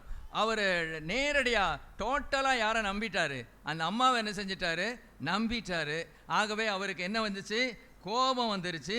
கோபம் வந்தது மாத்திரமில்லை, யோசேப்பின் எஜமான் அவனை பிடித்து ராஜாவின் கட்டளையால் காவலில் வைக்கப்பட்டவர்கள் இருக்கும் சிறைச்சாலையில் கொண்டு போயிட்டான். இவராக வைக்க முடியாது போல, போத்திபாருக்கு அந்த பவர் இல்லை. ஆட்ட பெர்மிஷன் யார்கிட்ட வாங்கிட்டாரு, ராஜாட்ட பெர்மிஷன் வாங்கி எந்த கை அவனை உயர்த்தினதோ, எந்த மனிதனை இவர் உயர்த்தினாரோ அதே மனிதனை காரணம் இல்லாமலேயே இப்போ எங்கொண்டு போட்டாச்சு, சிறைச்சாலையில் போட்டாச்சு. ஹல்லேலூயா. எந்த மனிதன் பாருங்கள், ஒருவேளை இன்றைக்கி நம்ம சிலர் உயர்த்துறாங்களா, ரொம்ப சந்தோஷப்படுறாதீங்க. உங்களை ரொம்ப தாழ்த்துறாங்களா, அது ரொம்ப வேதனைப்பட வேண்டாம். நாம் சரியாக இருந்து கொண்டே இருந்தோம் என்றால் எதை குறித்தும் நம்ம என்ன செய்ய வேண்டாம், பயப்பட வேண்டாம். ஒரு சம்பவம் சொல்லுவாங்க. ஒருத்தருக்கு மரண தண்டனை கொடுக்கப்பட்டது. ஒருத்தருக்கு மரண தண்டனை கொடுக்கப்பட்டது. அந்த மரண தண்டனையிலிருந்து நீ தப்பித்து கொள்ளணும்னா உனக்கு ஒரு சின்ன வேலை கொடுக்குறேன், அந்த வேலையை நீ சரியாக செஞ்சிட்டேன்னா உனக்கு மரண தண்டனை கிடையாதுன்னு ராஜா சொல்கிறார். கடைசியில் அந்த நாள் குடிக்கப்பட்டது. இதை போட்டியை பார்க்குறதுக்கு ரெண்டு பக்கமும் நிறைய ஜனங்கள் நின்று கொண்டு இருக்கிறார்கள். அப்பொழுது அந்த மரண தண்டனை பெற்றிருக்கிற அந்த கைதியின் இடத்துல இதை மாதிரி ஒரு பெரிய டம்ளர் கொடுக்கப்பட்டது, பெரிய டம்ளர். அந்த டம்ளர் நிறைய தண்ணீர் கொடுக்கப்பட்டது. லேசாக அசைஞ்சாலும் என்ன செஞ்சிடும், அந்த தண்ணி என்ன செஞ்சிடும், வெளியே போயிடும். என்ன செய்யணும்னா ஒரு குறிப்பிட்ட தூரம் வச்சுருக்கிறாங்க. அந்த குறிப்பிட்ட தூரம் வரைக்கும் இந்த டம்ளரில் உள்ள தண்ணி ததும்பி இருக்குமே, நிறைந்து இருக்குமே, தண்ணி சிந்தாமல் அப்படியே அந்த இடத்துக்கு என்ன செய்யணும், எங்கே கொண்டு போகணுமோ அந்த இடத்துக்கு கரெக்டாக கொண்டு போயிடணும். இதுதான் போட்டி. இப்போ அந்த போட்டியில் இவர் ரொம்ப பயத்தோடு என்ன செய்கிறாரு, பங்கு பெறுறாரு. நமக்கெல்லாம் அப்படி இருந்ததுன்னா என்ன ஆகும்னு நினைக்கிங்க, கையே கிடுகிடுன்னு என்ன செஞ்சிடும், நடுங்கிரும், அவ்வளோதான். அதில் எடுத்த உடனே அவுட் ஆயிடுவோம். ஆனால் இந்த இவர் பரவாயில்ல, நம்ம ஜென்டிலாக அந்த தண்ணியை அந்த டம்ளரை பிடிச்சிட்டு அப்படியே போய் அந்த கோட்டை அடைஞ்சிட்டார், வெற்றி கோட்டை அடைஞ்சிட்டாரு. தண்ணி ஒன்றுமே என்ன செய்யலை, சிந்தலை. இவங்க போகும்போது எல்லாரும் என்ன செய்தாங்க, நல்லா கை தட்டுனாங்க, வாழ்த்துனாங்க. ஒரு சிலர் தெம்மாடின்னு கேலி பண்ணாங்க. எங்கேயும் அப்படி இருப்பாங்க. ரெண்டு கூட்டம் எப்படி இருக்கும், வாழ்த்துற கூட்டமும் இருக்கும், போற்றுகிற கூட்டமும் இருக்கும், இப்படி கிண்டல் அடிக்கிற கூட்டமும் என்ன செய்யும் இருக்கும். கடைசியில் அங்கே போய் சேர்ந்த பின்பதாக அந்த ராஜா சொன்னாராம், இப்போ உனக்கு நான் வாய்ப்பு தாரேன், இப்போ நான் உனக்கு என்ன செய்கிறேன், ஒரு வாய்ப்பு தாரேன். உன்னை யார் யாரெல்லாம் போற்றுனாங்களோ அவங்களுக்கெல்லாம் இந்த இந்த பொன் காயினை கொடு. யார் யாரெல்லாம் உன்னைய ஏசுனாங்களோ அவங்களுக்கெல்லாம் உன்னை ஒன்றும் கொடுக்க வேண்டாம் அப்படின்னு அவர் சொன்னாராம். உடனே இவர் சொன்னாராம், யார் போற்றுனாங்கிறதும் என் காதில் விழலை, யார் என்னை தூற்றுனாங்கிறதும் எனக்கு காதில் விழலை. ஏன்னா இப்போ நான் பாதுகாக்கப்பட்டு நான் அந்த தூக்கு தண்டனையிலிருந்து என்ன செய்யணும், தப்பிக்கொள்ள வேண்டும். ஆகவே என்னுடைய கண் எங்கே தான் இருந்துச்சு, இந்த டம்ளர்லேயும் தண்ணீரும், அடுத்தபடியாக அந்த வெற்றி கோடு, இதுதான் எனக்கு இருந்ததே ஒழிய யார் போற்றுனா யார் என்னை தூற்றுனார் என்ன செய்யலை நான் பார்க்கவே இல்லை. இந்த பரிசை நான் யாருக்குமே என்ன செய்ய முடியாது, கொடுக்க முடியாதுன்னு சொன்னானா அந்த கைதி. இன்றைக்கும் அப்படி தான் பாருங்கள். உலகத்தில் நம்ம சிலர் தூற்றுவாங்க, சிலர் நம்ம உயர்த்துவாங்க, அல்லது நம்ம ஏசுவாங்க. நிறைய காரியங்கள் இந்த உலகத்தில் நடந்து கொண்டே தான் இருக்கும். சொல்லுவாங்க, என்னது, ஊர் வாயை ஒலை மூடிய வச்சு என்ன செய்ய முடியாது, ஊட முடியாது, நீ என்னை இப்படி பேசக்கூடாதுன்னு நம்ம யாருமே சொல்ல முடியாது. ஏன்னா அவங்களுக்கு நாக்கு இருக்குது, அதனால் என்ன செய்வாங்க, பேசுவாங்க. அது மாதிரி இந்த இடத்துல நீங்கள் பார்த்தீங்கன்னா போத்திபார் தூக்கி வச்சு உயர்த்தினார், அடிமையை ஒரு அரசன் லெவலுக்கு கொண்டு வந்தார். தான் போத்திபார் சொல்கிறாரு, அவருக்கு ஈக்குவலாகவே என்ன செஞ்சிட்டாரு, கொண்டு வந்துட்டார். அந்த அம்மா யோசேப்பே சொல்கிறாரு, இந்த வீட்டில் என்னை விட பெரியவன் யாருமே இல்லைன்னு சொல்லக்கூடிய அளவு அத்தனை உயர்வு கொடுத்த அதே போத்திபார் இவரை கைது பண்ணி சிறைச்சாலையில் செஞ்சார், போட்டார். இப்போ தேவன் என்ன செஞ்சார்னு பார்ப்போம். அதுதான் முக்கியமானது. ஆதியாகமம் 41 தெரிஞ்ச பகுதி தான், திருப்பி ஒருக்கா வாசிக்க போகிறோம், அவ்வளோதான். 38 வாசிங்க. 41 38. அப்பொழுது பார்வோன் தன் ஊழியக்காரரை நோக்கி, தேவ ஆவியை பெற்ற இந்த மனுஷனைப் போல வேறொருவன் உண்டோ என்றான். பின்பு பார்வோன் யோசேப்பை நோக்கி, தேவன் இவை எல்லாவற்றையும் உனக்கு வெளிப்படுத்தி இருக்கிறபடியால் உன்னை போல விவேகமும் ஞானமும் உள்ளவன் வேறொருவனும் இல்லை. நீ என் அரண்மனைக்கு அதிகாரியாய் இருப்பாய். உன் வாக்கின்படியே என் ஜனங்கள் எல்லாரும் அடங்கி நடக்க கடவர்கள். சிங்காசனத்தில் மாத்திரம் உன்னிலும் நான் பெரியவனாய் இருப்பேன் என்றான். பின்னும் பார்வோன் யோசேப்பை நோக்கி, பார், எகிப்து தேசம் முழுமைக்கும் உன்னை அதிகாரியாக்கினேன் என்று சொல்லி பார்வோன் தன் கையில் போட்டிருந்த இதில் நம்ம தெரியும். அது மாதிரி 45ஆம் அதிகாரம் 26ஆம் வசனத்தில் எப்படி இருக்குன்னா, எகிப்து தேசத்தின் அதிபதின்னு இருக்கு. எகிப்து தேசத்தில் அதிபதியாக எவ்வளோ ஒரு பெரிய உயர்வு அவருக்கு கிடைக்குது. கொஞ்சம் யோசித்து பாருங்க, சிந்திச்சு பாருங்க. அவர் எவ்வளோ வருத்தப்பட்டிருப்பார், எவ்வளோ வேதனைப்பட்டிருப்பார். ஐயோ பார்வோன் போத்திப்பார் என்னை எவ்வளவோ நல்லா வச்சுருந்தாரு, ஆனால் இந்த இடையில அந்த அம்மா இந்த மாதிரி கெடுத்து அவர் பழையபடி என்னை சிறைச்சாலையில் கொண்டு இப்படி வச்சுட்டாரு, என் வாழ்க்கை இனிமேல் சிறைச்சாலையிலே முடிஞ்சிருமோ அப்படின்னு அவர் நினச்சி கொண்டு இருக்க, ஆண்டவர் சொல்கிறாரு, இல்லை மகனே, உன் வாழ்க்கை இதோடு முடியதில்லை. நீ போத்திப்பாருக்கு அடுத்த இடத்துல தான் அவர் உன்னை வைக்க முடிஞ்சது. நான் உன்னை தேசத்துக்கே அதிகாரியாக, தேசத்துக்கே நான் உன்னை அதிபதியாக மாற்றுகிறேன்னு சொல்லி தேவன் ஒரு பெரிய உயர்வை கொடுத்தார். அல்லேலூயா. அவர் என்ன செய்யலை, கைவிடலை. ஒரு பழைய பாட்டு விட டீ கொடுங்க. சோர்ந்து போகாதே மனமே, சோர்ந்து போகாதே, போராட சோர்ந்து போகாதே, கண்டுனை அழைத்த தேவர் கைவிடுவாரோ, கண்டுனை அழைத்த தேவர் கைவிடுவாரோ, சோர்ந்து போகாதே மனமே, சோர்ந்து போகாதே, போராட சோர்ந்து போகாதே, துன்பங்கள் தொல்லைகள் உன்னை சூழ்ந்து கொண்டாலும், துன்பங்கள் தொல்லைகள் உன்னை சூழ்ந்து கொண்டாலும், அன்பர் உன்னை தேற்றும் நேரம் ஆனந்தமல்லோ,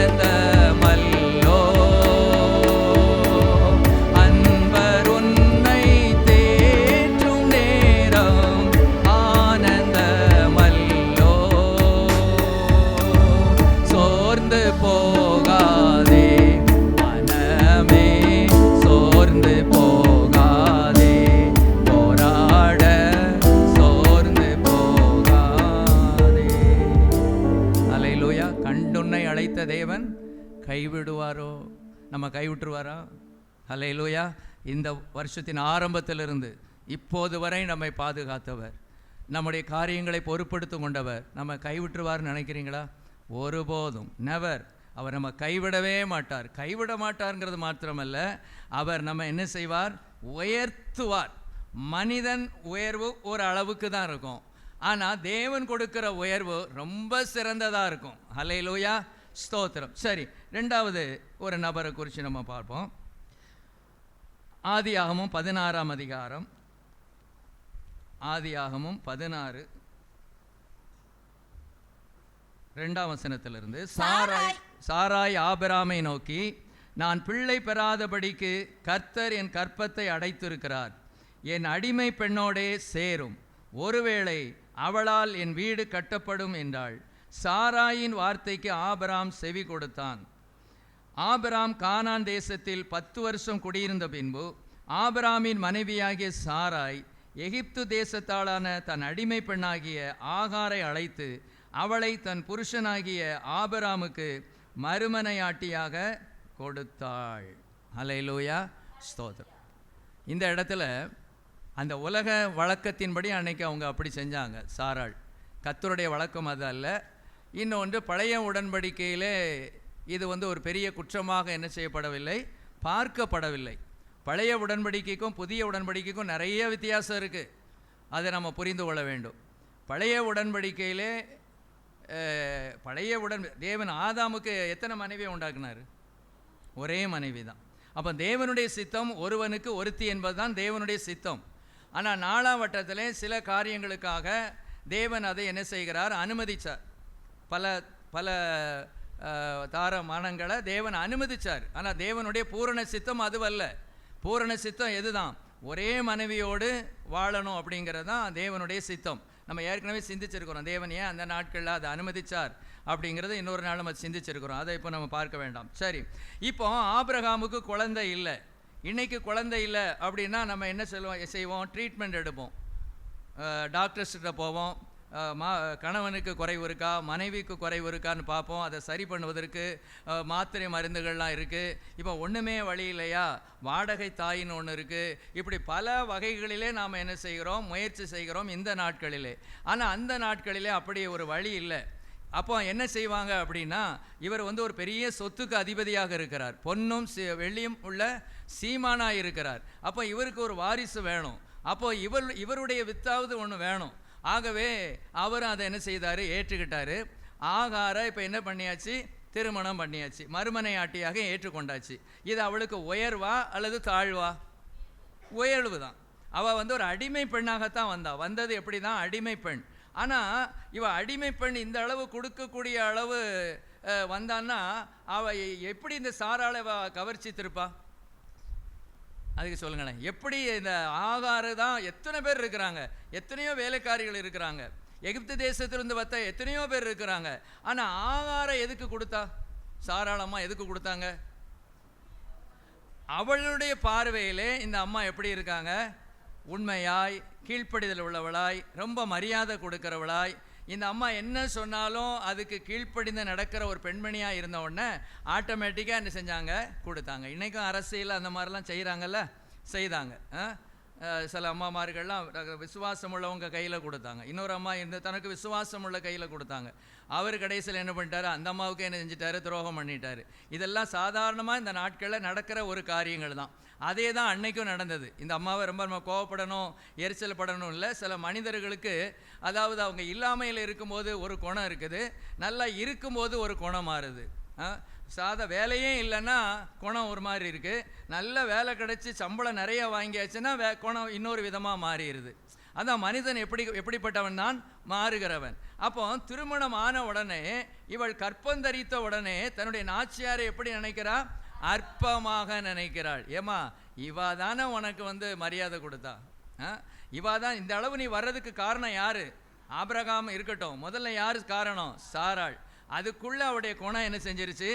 மாறிடுச்சு. இந்த மாதிரி தேவனுடைய பிள்ளைகளாகி நம்முடைய கேரக்டர் மாறக்கூடாது. தேவன் நம்மை ஆசீர்வதித்து வரும்போது நாம் எப்படி இருந்தோமோ, ஏழ்மையிலே இருக்கும்போது நம்முடைய குணம் எப்படி இருந்துச்சோ அப்படியே இப்போ இருக்கணும். போங்கங்க, ஏழ்மையிலே என் குணம் வித்தியாசம் தாங்க அப்படிங்கிறீங்களோ? அப்படியா? ஆனால் பொதுவாக அப்படி கிடையாது. மேலே ஏற ஏற தான் கொஞ்சம் பெருமை என்ன செய்யும்? அதிகமாகும். பொதுவாக நீங்கள் பைபிள்லேயே பாருங்களேன், ரொம்ப பெருமைப்பட்டவங்கள்லாம் யாருன்னா கொஞ்சம் உயர்ந்த ஸ்தானத்துக்கு வர்றவங்க தான் அதிகமாக பெருமைப்பட்டிருக்கிறாங்க. ஆனால் இன்றைக்கி அப்படிலாம் பார்க்க முடியாது. பெருமை பணக்காரனுக்கு தான் வரும்னு சொல்ல முடியாது, அது ஏழைக்கும் வரும். அதை நம்ம தெரிந்து கொண்டோம். நான் ரொம்ப ஏழைங்க, நான் ரொம்ப மிடில் லெவலுங்க, அதனால் எனக்கு பெருமையே வராது அப்படிலாம் சொல்ல முடியாது. மனிதன் யாருக்காக இருந்தாலும் பெருமை வரும். ஆனால் அதே சமயத்தில் உயர்வுகள் வரும்போது அவனையும் அறியாமல் அவனுக்கு என்ன வந்துடுது? பெருமை வந்து விடுகிறது. சரி, இப்போ இந்த சாராளமாக தான் யாரை உயர்த்தினாங்க? இந்த ஆகாரை உயர்த்தினாங்க. அதே அம்மா இப்போ என்ன சொல்கிறாங்க பாருங்க. 5ஆம் வசனம் 6ஆம் வசனம் வாசிருங்க. அப்பொழுது சாராய் ஆபிரகாமை நோக்கி, எனக்கு நேரிட்ட அநியாயம் உமது மேல் சுமரும். என் அடிமை பெண்ணை உம்முடைய மடியிலே கொடுத்தேன். அவள் தான் கர்ப்பவதி ஆனதை கண்டு என்னை அற்பமாக எண்ணுகிறாள். கர்த்தர் எனக்கும் உமக்கும் நடுநின்று நியாயம் தீர்ப்பாராக என்றாள். அதற்கு ஆபிரகாம் சாராயை நோக்கி, இதோ உன் அடிமை பெண் உன் கைக்குள் இருக்கிறாள், உன் பார்வைக்கு நலமானபடி அவளுக்கு செய் என்றான். அப்பொழுது சாராய் அவளை கடினமாய் நடத்தினபடியால் அவள் அவளை விட்டு ஓடி போனாள். Price the Lord. சரி, இப்போ நம்ம பாயிண்ட்டுக்கு வந்துட்டோமா வரலையா? என்ன பாயிண்ட்டுக்கு வந்துட்டோம்? எந்த அம்மா இந்த ஆகார உயர்த்தினாங்களோ அதே அம்மா இந்த ஆகார கடினமாக நடத்துகிறார்கள். ஹல்லேலூயா, பிரைஸ் தி லார்ட். இவங்க கடினமாக நடத்தின உடனே அம்மா என்ன செஞ்சிட்டாங்க, ஆகாரம்மா ஓடி போயிட்டாங்க. இதான் முதல் பாயிண்ட். என்ன முதல்ல என்ன, அந்த நல்ல உயர்வு கிடைச்சது இந்த அம்மாவுக்கு. ரெண்டாவது, இந்த அம்மா எந்த அம்மா உயர்வு கொடுத்தாங்களோ அதே அம்மா இவங்களை என்ன செய்கிறாங்க, துரத்துறாங்க. தேவனும் என்ன செஞ்சிட்டாரு, கைவிட்டுட்டாரா? தேவனும் கைவிட்டுட்டார். ஆபிரகாமுக்கு சாராளுக்கும் உதவி செஞ்சிட்டார். அப்படியா இருக்கு பைபிளில்? இல்லை. கர்த்தருடைய தூதனானவர் அவளை வனாந்தரத்திலே சூருக்கு போகிற வழியிலே அருகே இருக்கிற நீரூற்றண்டையில் கண்டு, சாராயின் அடிமை பெண்ணாகிய ஆகாரே, எங்கே இருந்து வருகிறாய், எங்கே போகிறாய் என்று கேட்டார். அவள், நான் என் நாச்சியாராகிய சாராயை விட்டு ஓடி போகிறேன் என்றாள்.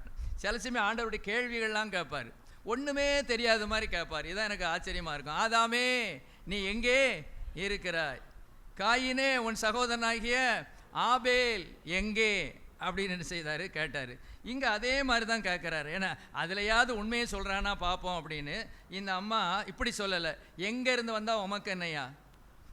சில சமயங்களில் கஷ்டம் வரும்போது இப்படி புலம்புகிற ஆட்கள் இருக்கிறாங்க, முறுமுறுக்கிறவங்க இருக்கிறாங்க, ஆண்டவர்கிட்டே முறுமுறுக்கிறவங்க இருக்காங்க. நான் எங்கே இருந்து வந்தால் உமக்கு என்ன? என்னை இப்போ கஷ்டப்படுத்தும் போதெல்லாம் நீ கண்டுக்கிடலை, இப்போ என்னை விரட்டி விட்டு இப்போ ஓடி வரும்போது எங்கேருந்து வர்றேன்னு கேட்குறீரு, என்னையா நீர்லாம்? உமக்கு பதிலே சொல்ல முடியாது. நான் என் பாக்கெட்டில் போகிறேன் அப்படின்னு அவள் போயிருந்தான்னா அவளுடைய வாழ்க்கையே ஸ்தம்பிச்சு போயிருக்கும், அவளுடைய வாழ்க்கையே நொறுங்கி போயிருக்கும். ஆனால் அந்த கேள்விக்கு சரியான பதில் அந்த அம்மா சொல்கிறாங்க பாருங்க. நான் என் நாச்சியாராகிய சாராயை விட்டு ஓடி போகிறேன் என்றாள். அப்பொழுது கர்த்தருடைய தூதனானவர், நீ உன் நாச்சியார் அண்டைக்கு திரும்பி போய் அவள் கையின் கீழ் அடங்கியிரு என்றார். பின்னும் கர்த்தருடைய தூதனானவர் அவளை நோக்கி, உன் சந்ததியை மிகவும் பெருக பண்ணுவேன், பெருகி எண்ணி முடியாததாய் இருக்கும் என்றார். அப்போ இந்த இடத்துல நீங்கள் பார்த்தீங்கன்னா ஆண்டவர் என்ன செய்கிறாரு, அந்த மோசமான வேதனையான சூழ்நிலையில் அந்த அம்மாவை என்ன செய்கிறார், காண்கிறார். ரெண்டாவது விசாரிக்கிறார். மூன்றாவது ஆலோசனை தருகிறார். நான்காவது வாக்கு கொடுக்கிறார். அஞ்சாவது எதிர்காலம் சொல்லுகிறார். ஹல்லேலூயா! எவ்வளவு காரியத்தை செஞ்சிட்டார் பாருங்க ஆண்டவர். இந்த 5 காரியத்தையும் டக்குன்னு செஞ்சிட்டார். முதலாவதாக காண்கிறவர். ஒருவேளை இந்த இடத்துல நீங்கள் கஷ்டத்தோடு வேதனையோடு, ஐயோ என் வாழ்க்கை ஸ்தம்பிச்சிச்சேன், என் வாழ்க்கையில் இனிமேல் அவ்வளவுதானா, அந்த அம்மா என்னெல்லாம் நினச்சிட்டு போயிருப்பாங்க, ஐயோ நான் எவ்வளவோ உயர்வாக நினச்சிருந்தேனே, எனக்கு பிள்ளை பிறந்து அந்த பிள்ளைக்கு நான் பெயரிட்டு அந்த விருந்து வச்சு என் பிள்ளை தான், ஏன்னா சாராய்க்கு இனிமேல் என்ன இருக்காது, பிள்ளையே இருக்காது, எனக்கு என் பிள்ளை தான் இனிமேல் ஆபிரகாமனுடைய சுதந்திரத்தை சுதந்திரிக்க போகிறான்னு நினச்சனே, ஐயோ என் வாய் கொழுப்பல்லவா, அல்லது ஐயோ என்ன அவங்கள அசட்டையாக நினச்சது தப்பாக போச்சே அப்படின்னு ஒருவேளை எண்ணிக்கொண்டே கூட என்ன செஞ்சுருக்கலாம், போயிருந்திருக்கலாம். ஒருவேளை இந்த இடத்துல ஐயோ இந்த வருஷத்தின் ஆரம்பத்திலிருந்து இந்த வருஷம் கடைசியாக போகுது, என் வாழ்க்கையில் ஒரு அற்புதமே நடக்கலையே, மனுஷன்தான் கைவிட்டான், ஆனால் ஆண்டவர் என்னை கைவிட மாட்டார்னு விசுவாசமாக இருந்தேனே, ஆண்டவரும் ஒன்றும் செஞ்ச மாதிரி இல்லையே, அவர் ஒன்றுமே செயல்பட்ட மாதிரி தெரியலையே. தாவீது ராஜா ஒரு இடத்துல ஜெபம் பண்ணுறாரு, ஆண்டவரே நீர் எனக்கு நன்மை செய்ய விழித்து கொள்ளும்னு சொல்கிறாரு. அந்த அர்த்தம் அப்படி வரும், நன்மை செய்யவோ இன்னொரு ஆசீர்வதிக்க விழித்து கொள்ளும் அப்படின்னு வரும். ஏதோ ஆண்டவர் தூங்கிட்டு இருக்கிற மாதிரியும் இவர் அதை தட்டி தட்டி எழுப்பி, இந்த கிறிஸ்மஸ் டைமில் தூங்கு பாலா தூங்கு தூக்கம் வரலையோ இப்படிலாம் பாட்டு இருக்குது. அவரை போட்டு பாவம், அவர் இப்போ ராஜாதி ராஜாவா கர்த்தாதி கர்த்தாவா அவர் பரலோகத்தில் வீட்டிலிருந்து சகலத்தையும் ஆட்சி செய்துகிட்டு இருக்க, இங்கே நம்ம என்ன தொட்டில் போட்டு ஆட்டிக்கிட்டு தூங்கு பாலா பாலா தூங்குறியே அப்படின்னு சொல்லி என்ன செய்கிறோம், பாட்டு பாடுறோம். அப்போ பாருங்கள், நம்முடைய தேவனாய கர்த்தர் இந்த அம்மாவை, இந்த ஆகார கண்டவர் நம்ம என்ன செய்கிறார், காண்கிறார். மனுஷர்கள் கைவிட்டாங்களா? டாக்டர்கள் கைவிட்டாங்களா? நாம் நம்பினவங்க கைவிட்டுட்டாங்களா? ஆண்டவர் நம்மோடு பேசுகிறேன்னதுனா இவ்வளோ பேரும் கைவிடலாம், ஆனால் நான் உன்னை கைவிட மாட்டேன். ஹல்லேலூயா, பிரைஸ் தி லார்ட். இவட்ட பேசணுங்கிற அவசியமே இல்லை. அந்த நாட்களில் இந்த அம்மா யார், ஒரு புறஜாதி. அன்னைக்கு யார்கிட்ட தான் கர்த்தர் இடைப்பட்டார், அந்த எபிரேயர்களிடத்துல, அவர்களிடத்துல தான் தேவன் என்ன செய்தால் ஏற்பட்டார். அந்த ஆபிரகாமுடைய சந்ததியை தான் அவர் தெரிந்து கொண்டார், அவங்ககிட்ட தான் ஆண்டவர் பேசினார். இந்த ஆகார்கிட்ட ஏன் பேசினார்? Price the Lord. இப்போ இந்த ஆகார்கிட்ட அதாவது ஆபிரகாமின் ஒரு வித்து அங்கே இருக்கிறதுனால பேசினார், இருக்கட்டும். இருந்தாலும் கூட இவராகவே வாலண்டியராக வந்து என்ன செய்கிறார், ஆண்டவர் என்ன செய்கிறார், பேசுகிறார், காண்கிறார், விசாரிக்கிறார், அப்புறம் ஆலோசனை தருகிறார், வாக்கு கொடுக்கிறார், அடுத்தது எதிர்காலம் சொல்லுகிறார். உன் அங்கலாய்ப்பை கேட்டபடியினால் அவனுக்கு இஸ்மவேல் என்று பெயரிடுவாயாக. பேரை கூட என்று சொல்லிட்டாரு. ஹல்லேலூயா. எவ்வளோ சந்தோஷமாக இருந்திருப்பா. ஒருவேளை என் கணவர் என்னை கைவிட்டுட்டாரு, என்னை தூக்கி வச்சு என்னை உயர்ந்த ஸ்தானத்தில் வச்சு அழகு பார்த்த சாராளமாகவும் என்னை கைவிட்டுட்டாங்க, ஆனால் ஆண்டவர் என்னை கைவிடலை. ஹல்லேலூயா, ஸ்தோத்திரம். கைவிடவே மாட்டார். இந்த தெரிஞ்ச பாட்டை பாடிடுமா? இந்த பாட்டு படிச்ச கைவிட மாட்டார் இயேசு, கைவிட மாட்டார் இயேசு, கைவிட மாட்டார் இயேசு, கைவிட மாட்டார் இயேசு, கைவிடார் கைவிடார் கைவிடார் கைவிடார் இயேசு ஒரு போதும் கைவிடார், கைவிடார் கைவிடார் கைவிடார் கைவிடார் இயேசு ஒரு போதும் கைவிடார், கைவிட மாட்டார் இயேசு, கைவிட மாட்டார் இயேசு, கைவிட மாட்டார் இயேசு, கைவிட மாட்டார் இயேசு, கைவிடார் கைவிடார் கைவிடார் கைவிடார் இயேசு ஒரு போதும் கைவிடார், கைவிடார் கைவிடார் கைவிடார் கைவிடார் இயேசு ஒரு போதும் கைவிடார். கைவிட மாட்டார்னு விசுவாசிக்கிறீங்களா? அவர் அல்லேலூயா சொல்லுமா? அல்லேலூயா அல்லேலூயா, பிரைஸ் அல்லாஹ். சரி, மூன்றாவது ஒரு நபரை குறித்து நாம் பார்க்கலாம். சவுலால் தாவீது என்ன செய்யப்படுகிறார்? முதலாவதாக உயர்த்தப்படுகிறார். வாசிப்போம். 1 சாமுவேல் 16:19 வாசிங்க. 1 சாமுவேல். சவுல் ஈசாயினிடத்தில் ஆட்களை அனுப்பி, ஆட்டு மந்தையில் இருக்கிற உன் குமாரனாகிய தாவீதை என்னிடத்தில் அனுப்பு என்று சொல்லச் சொன்னான். அப்பொழுது ஈசாய் அப்பத்தையும் ஒரு துருத்தி திராட்சரசத்தையும். அப்படியே தாவீது சவுலிடத்தில் வந்து அவனுக்கு முன்பாக நின்றான். அவன் இவனை மிகவும் சிநேகித்தான். அவனுக்கு இவன் ஆயுததாரியானான். சவுல் ஈசாயினிடத்தில் ஆள் அனுப்பி, தாவீது எனக்கு முன்பாக நிற்கட்டும், என் கண்களில் அவனுக்கு தயவு கிடைத்தது என்று சொல்ல சொன்னான். ஹல்லேலூயா, ஸ்தோத்திரம். இப்போ தாவீது இப்போ யாராக இருக்கிறாரு? ஆடு மேய்க்கிறவராக, ஒரு மேய்ப்பனாக இருக்கிறார். இப்போ சவுல் என்ன சொல்கிறாரு? சவுலிடத்தில் வந்தாச்சு. தாவீது சவுலிடத்தில் வந்து அவனுக்கு முன்பாக நின்றான். அவன் இவனை மிகவும் சிநேகித்தான். இது ஒரு பாயிண்ட். அவன் இவனை சிநேகித்தான். எப்படி சிநேகித்தான்? மிகவும் சிநேகித்தான். யாரு? சவுல் தாவீதை மிகவும் சிநேகித்தான்.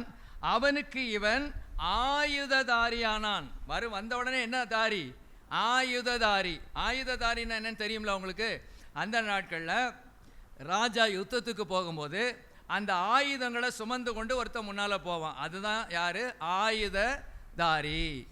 அதான் கோலியாத்து விஷயத்திலையும் வரும். பரிசை பிடிக்கிறவன் கோலியாத்துக்கு முன்னால் போனான் இருக்கும். பரிசை பிடிக்கிறவன் அவன் பேர் தான் என்னென்னா ஆயுததாரி.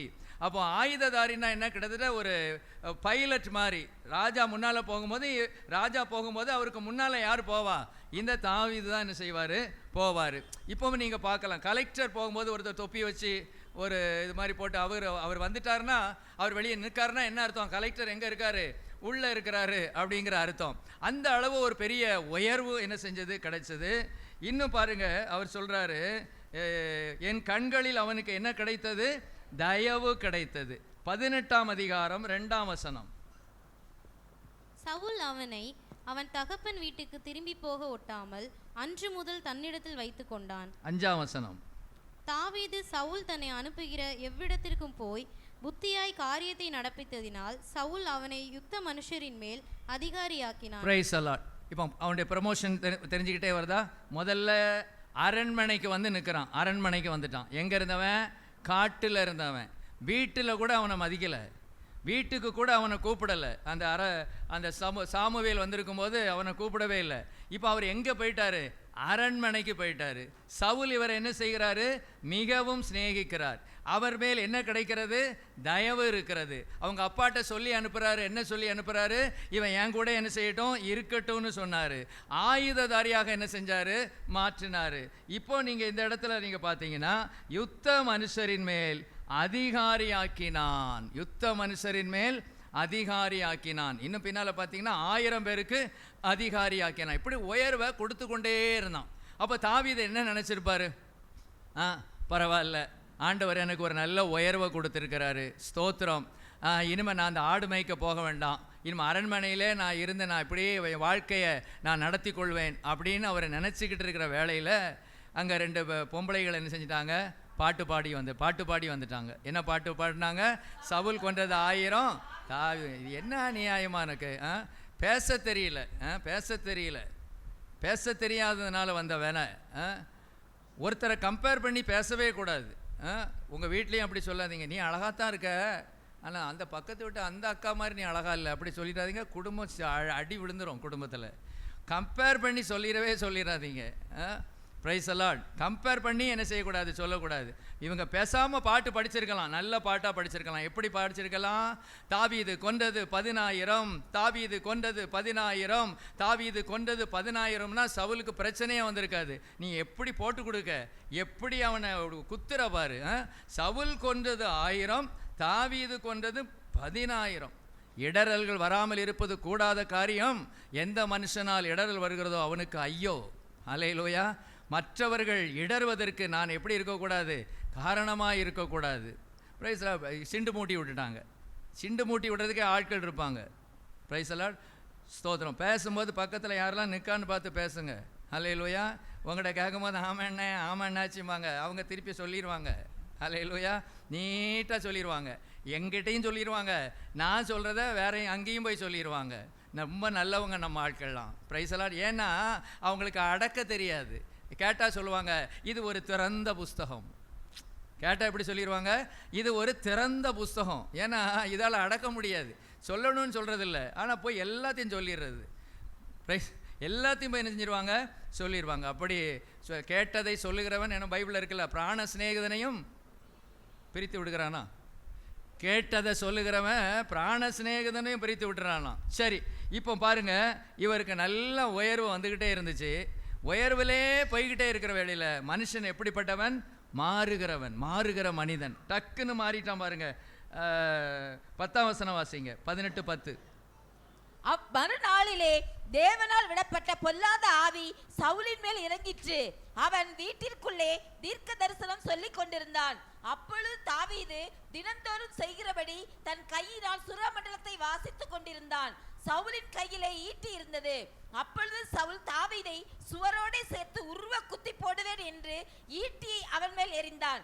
ஆனாலும் தாவீது விலகி 2 தரம் அவனுக்கு தப்பினான். Price the Lord. அப்படி மாறி போச்சா? ஸ்தோத்திரம். உயர்த்துற நேரம் முடிஞ்சு போச்சு, அவ்வளோதான். இனிமே இவரை காய் அடிக்கணும், அவ்வளோதான். இனிமே அவனை கதற அவனை கண்ணு முன்னாலே பார்க்கக்கூடாது, அவன் ஏரியாவிலே இருக்கக்கூடாது, அவன் உலகத்திலே இருக்கக்கூடாது, அவன் அழிஞ்சு போகணும் அப்படிங்கிற எண்ணம் அவருக்குள்ளாக என்ன செஞ்சுட்டு உருவாகி விட்டது. இப்போ அடுத்தது இவர் என்ன செய்கிறாரு? அவரை காயப்படுத்தவும், அவரை விரட்டுறதுக்கும், அவரை கொலை செய்வதற்கும் கூட அவர் இப்பொழுது என்ன செய்து கொண்டே இருக்கிறார். இதில் நம்ம அறிந்து கொள்ளுகிற காரியம் என்னன்னா, மனுஷனுடைய கேரக்டர் அப்படி தான். எப்படி சிநேகித்தான் பாருங்க, மிகவும் சிநேகித்தான். என்னுடைய கண்களில் அவனுக்கு தயவு கிடைத்தது. அவர்கிட்ட பெர்மிஷன் வேற காட்டிக்கிறார். இனிமேல் ஆட்டு மேய்க்க போக வேண்டாம், என் கூட இருக்கட்டும் அப்படின்னு சொன்ன அதே மனிதன் இந்த இடத்துல வச்சே காலி பண்ண விரும்புகிறார் பாருங்க. இந்த இடத்துல வச்சே அவருக்கு சமாதி கட்ட விரும்புகிறார். Praise the lord. இந்த மாதிரி சவுல மாதிரிலாம் நாம் இருக்கவே கூடாது. ஹல்லேலூயா. Praise the lord. ஒரு ஆளை உயர்த்தினா கர்த்தர் ஆசீர்வதிக்கட்டும், அவ்வளோதான். அவங்கள நம்ம கீழே இறக்குவதற்கு நமக்கு எந்த உரிமையுமே இல்லை. சரி, இன்னும் நீங்கள் பார்த்தீங்கன்னா ஒரு நிறைய இடத்துல இருக்குது. இதனால் தேவையானதை மாத்திரம் நம்ம பார்க்கலாம்.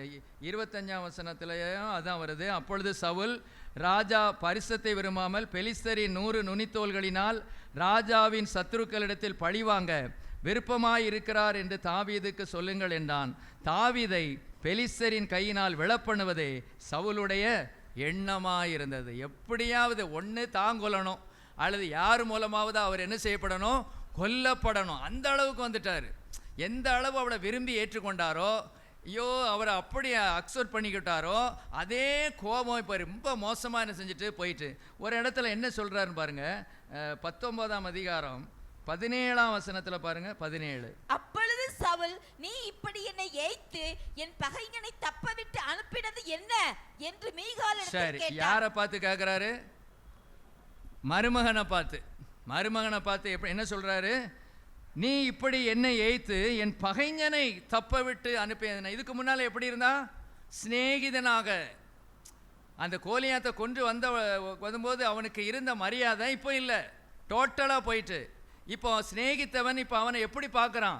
ஒரு பகைஞனாக, ஒரு பகையாளியாக. அப்படி யாராவது நம்ம பார்க்குறாங்களா?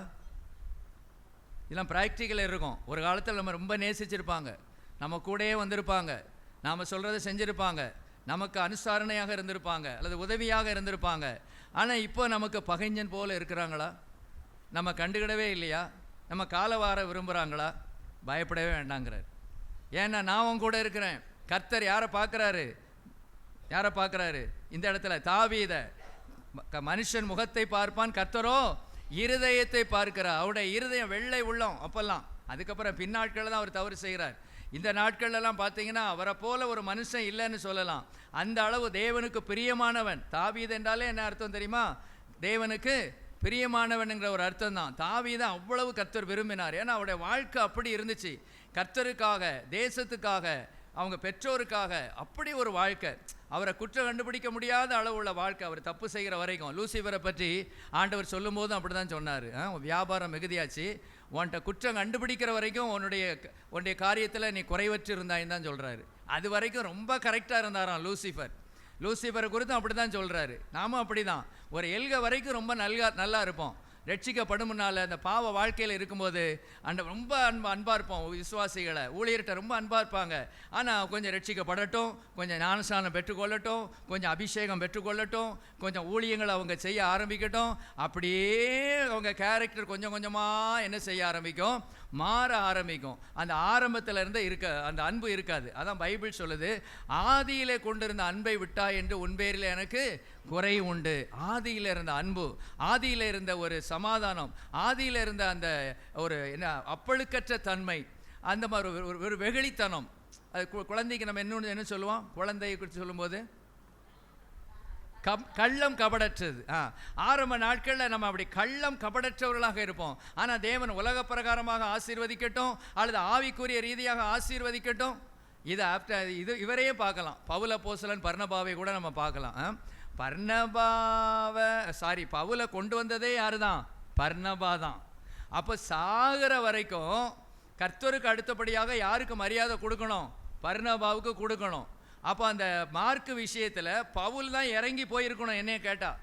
ஏன்னா அவர் யார்? எல்லாரும் இவரை வெறுத்த போது இவர் தான் அவரை கூட்டி கொண்டு வந்து அந்த சீஷர்களோடு என்ன செய்தார்? சேர்த்தார். எவ்வளோ பெரிய காரியத்தை அவர் செஞ்சிருக்கிறார். இன்னொரு காரியம், கிருபைகள் வரங்கள் முழுசு யார் மேலே இருக்குது? பவுல் மேலே. இவர் 2வது ஆளாக இருந்து செயல்படுகிறாரு. கொஞ்சம் யோசித்து பாருங்க, சீனியர் மோஸ்ட்டு 2வது ஆளாக இருக்கிறது ரொம்ப கஷ்டம். ஆனால் இந்த அளவு இருந்தார். ஆனால் கடைசியில் மேலே வந்த ஏணியை ஒரு மிதிச்சிட்டார். யார்? பவுல். ஹல்லேலூயா. ஏறி வந்த ஏணி என்ன செஞ்சிட்டாரு? மிதிச்சிட்டாரு. ஹல்லேலூயா, ஸ்தோத்திரம். சரி, இங்கே பாருங்க, பகைஞன் அப்படின்னு சொல்கிறாரு. இப்படி சொல்லிக்கிட்டே இருக்கிறார். சரி, இப்படி போய்கிட்டே இருக்கு. இப்போ தேவன் இவரை கைவிட்டுட்டாரா? தேவன் கைவிட்டாரா? தேவன் கரெக்டாக மேலே கொண்டு வந்துட்டார் பாருங்க. அதுக்கு மாதிரி 2 சாமுவேல் 5ஆம் அதிகாரம் 1லிருந்து வாசிங்க.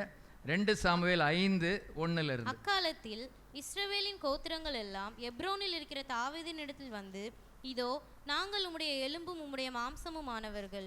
சவுல் எங்கள் மேல் ராஜாவாய் இருக்கும் போதே இஸ்ரவேலை நடத்தி கொண்டு போனவரும் நடத்தி கொண்டு வந்தவரும் நீரே. 3ஆம் வசனம். இஸ்ரவேலின் மூப்பர் எல்லாரும் எப்ரோனிலே ராஜாவினிடத்தில் வந்தார்கள். தாவீது ராஜா எப்ரோனிலே கர்த்தருக்கு முன்பாக அவர்களோட உடன்படிக்கை பண்ணின பின்பு அவர்கள் தாவீதை இஸ்ரவேலின் மேல் ராஜாவாக அபிஷேகம் பண்ணினார்கள். தாவீது ராஜாவாகும் போது 30 வயதாய் இருந்தான். அவன் 40 வருஷம் ராஜ்யபாரம் பண்ணினான். அவர்கள் தாவீதை இஸ்ரவேலின் மேல் ராஜாவாக அபிஷேகம் பண்ணினார்கள். இவன் உலகத்திலேயே இருக்கக்கூடாதுன்னு சவுல் நினைச்சான். ஆனால் தேவனாகிய கர்த்தர் என்ன பண்ணாரு? அவனை உலகத்தில் இல்லாமல் ஆக்கிட்டார். எப்படி இருக்கு பார்த்தீங்களா? காரியம் எப்படி இருக்குது பார்த்தீங்களா? காரியம் எப்படி மாறுதலாக முடிகிறது பார்த்தீங்களா? சவுல் வந்து என்ன நினச்சாரு? தாவீது உலகத்திலே இருக்கக்கூடாதுன்னு நினச்சாரு. ஆகவே தான் அவர் கையில் எப்போதும் என்ன வச்சுக்கிட்டே இருந்தார்? ஈட்டியை வச்சுக்கிட்டே இருந்தார். இப்போ ஆண்டவர் என்ன செஞ்சார்? நீ இவனை இருக்கக்கூடாதுன்னு நினச்சல, நீ இருக்கக்கூடாதுன்னு சொல்லிட்டாரு. ஆகவே அவன் என்ன பண்ணான்?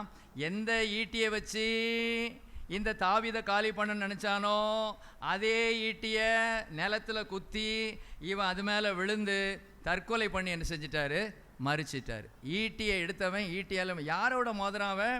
அபிஷேகம் பெற்ற தேவனுக்கு பிரியமான தேவனுக்கான காரியங்களை செய்கிற அவரோடு அவர் மோதும் போது விளைவுகள் வேற மாதிரி என்ன செஞ்சது? வந்தது. இவனை உலகத்திலே வைக்கக்கூடாதுன்னு நினைச்சாரு சவுல். ஆகவே பகைஞன்னு சொன்னார், விரட்டி விரட்டி அடித்தார், இருக்க விடலை அவரை. நிம்மதிங்கிறதே தாவீது இழந்து போனார். ஆனால் இப்போ பார்த்தீங்கன்னா ஆண்டவர் ஒரு உயர்ந்த இடத்துல கொண்டு வந்துட்டார். எங்கே கொண்டு வரணுமோ அங்கே கொண்டு வந்துட்டார். ஹல்லேலூயா, பிரைஸ் தி லார்ட். மனுஷர்கள் நம்ம ரொம்ப இதாக அற்பமாக பேசுவாங்க, அல்லது நம்மளை தவறாக பேசுவாங்க, நம்ம குறைவாக பேசுவாங்க. இதை குறித்து நம்ம கவலைப்படவே கூடாது என்பதை தான் கர்த்தர் நமக்கு காண்பிக்கிறார். ஹல்லேலூயா. நாம் செய்ய வேண்டிய பகுதியை சரியாக செஞ்சுட்டு போய்கிட்டே இருந்தோம்னா பிரச்சனை இல்லை. ஆனால் நாமும் கீழே விழுந்துடக்கூடாது, நாமும் சரியில்லாமல் போயிடக்கூடாது. நாம் சரியில்லாமல் இருந்தால் தேவன் என்மேல் வைத்திருக்கிற திட்டம் தாமதமாகும்.